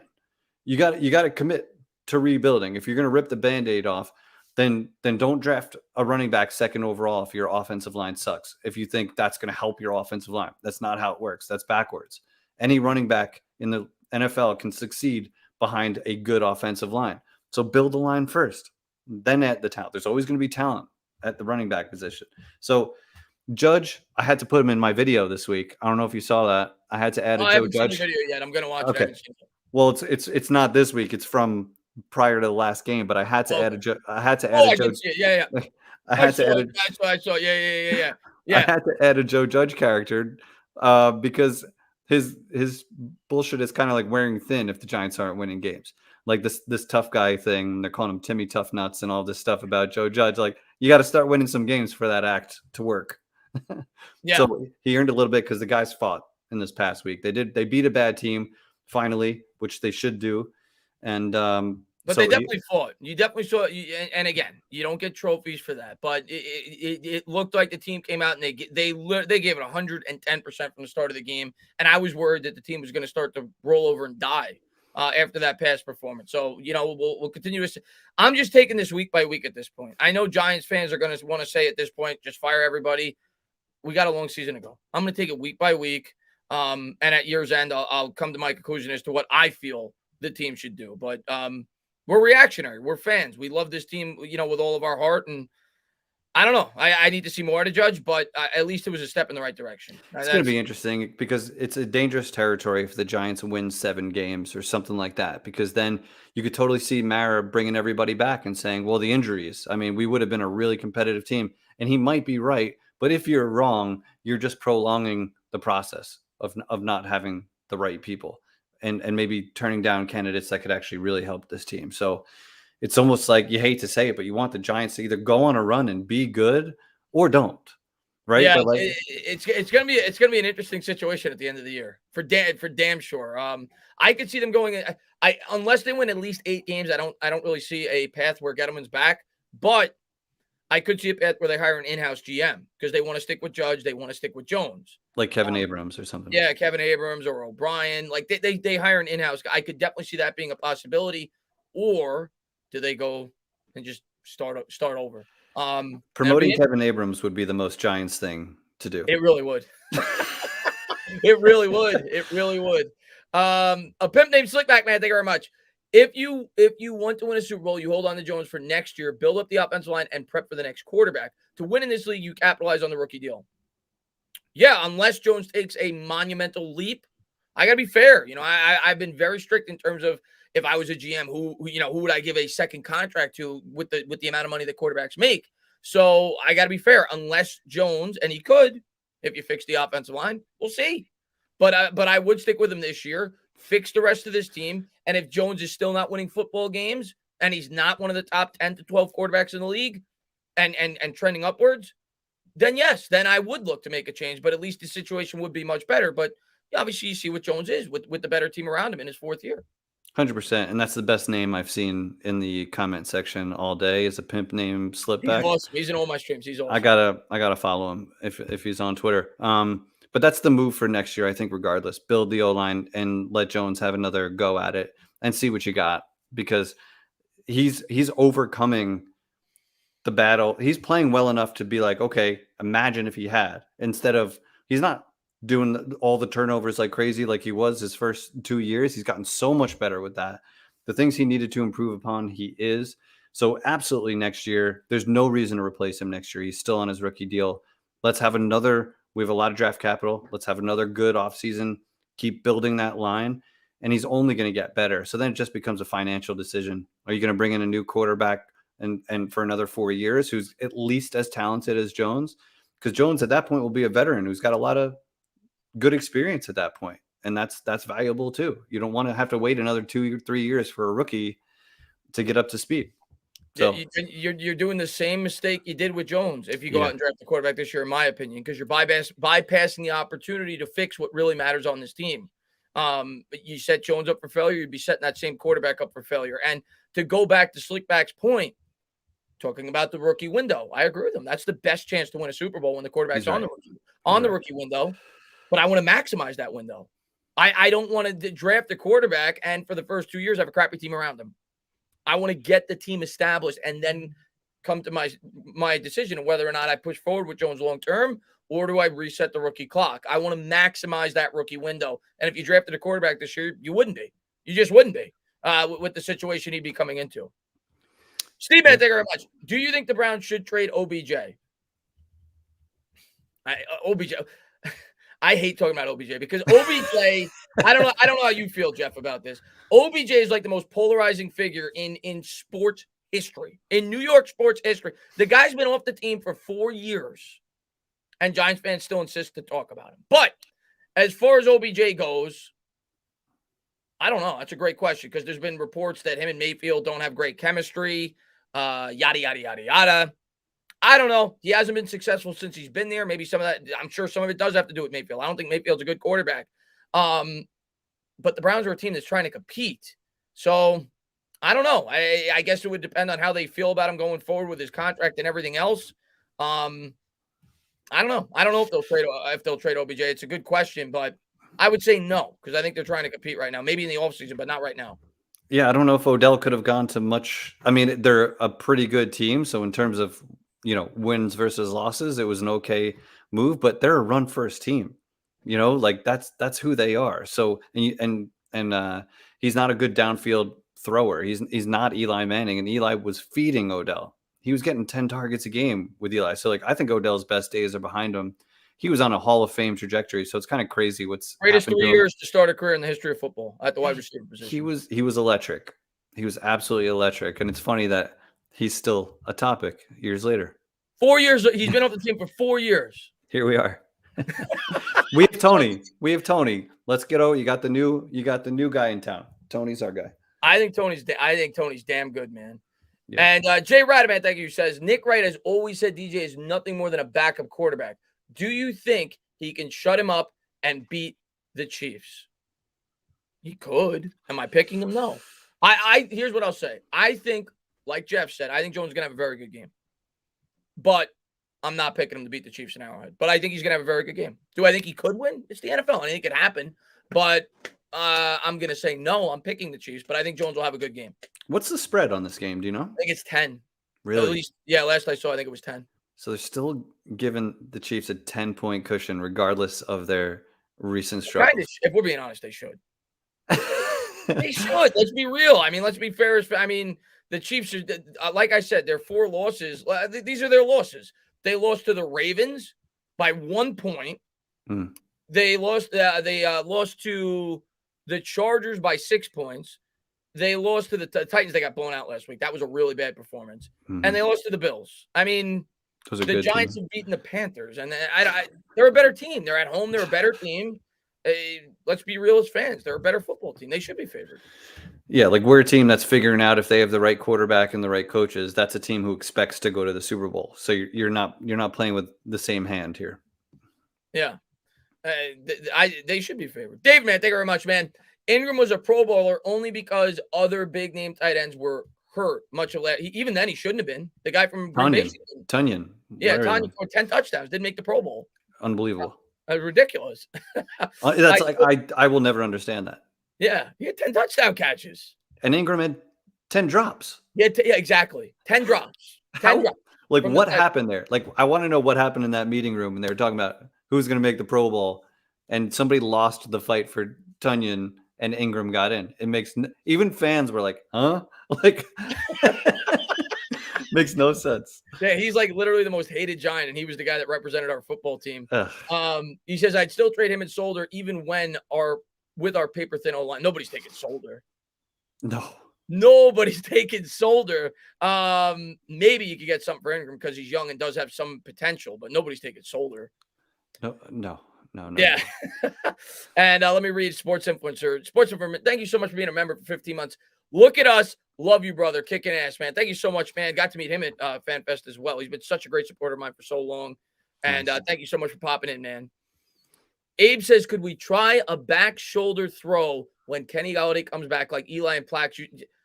It's a great point. In the red zone this year, I think they've only tried that once, maybe twice, where they've thrown the back shoulder fade to Kenny Golladay in the red zone. You need to see that more. That's a great point by you. It was something that you thought that they were going to try to use.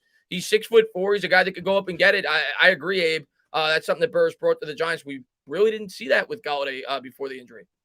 Unfortunately, Golladay is kind of what we feared would happen, is that he would be nicked up the whole time, and that's missing reps and it's missing chemistry. So without those chances in the red zone with Jones and Golladay together, it's hard to get that chemistry and have the confidence to call it in the big moment.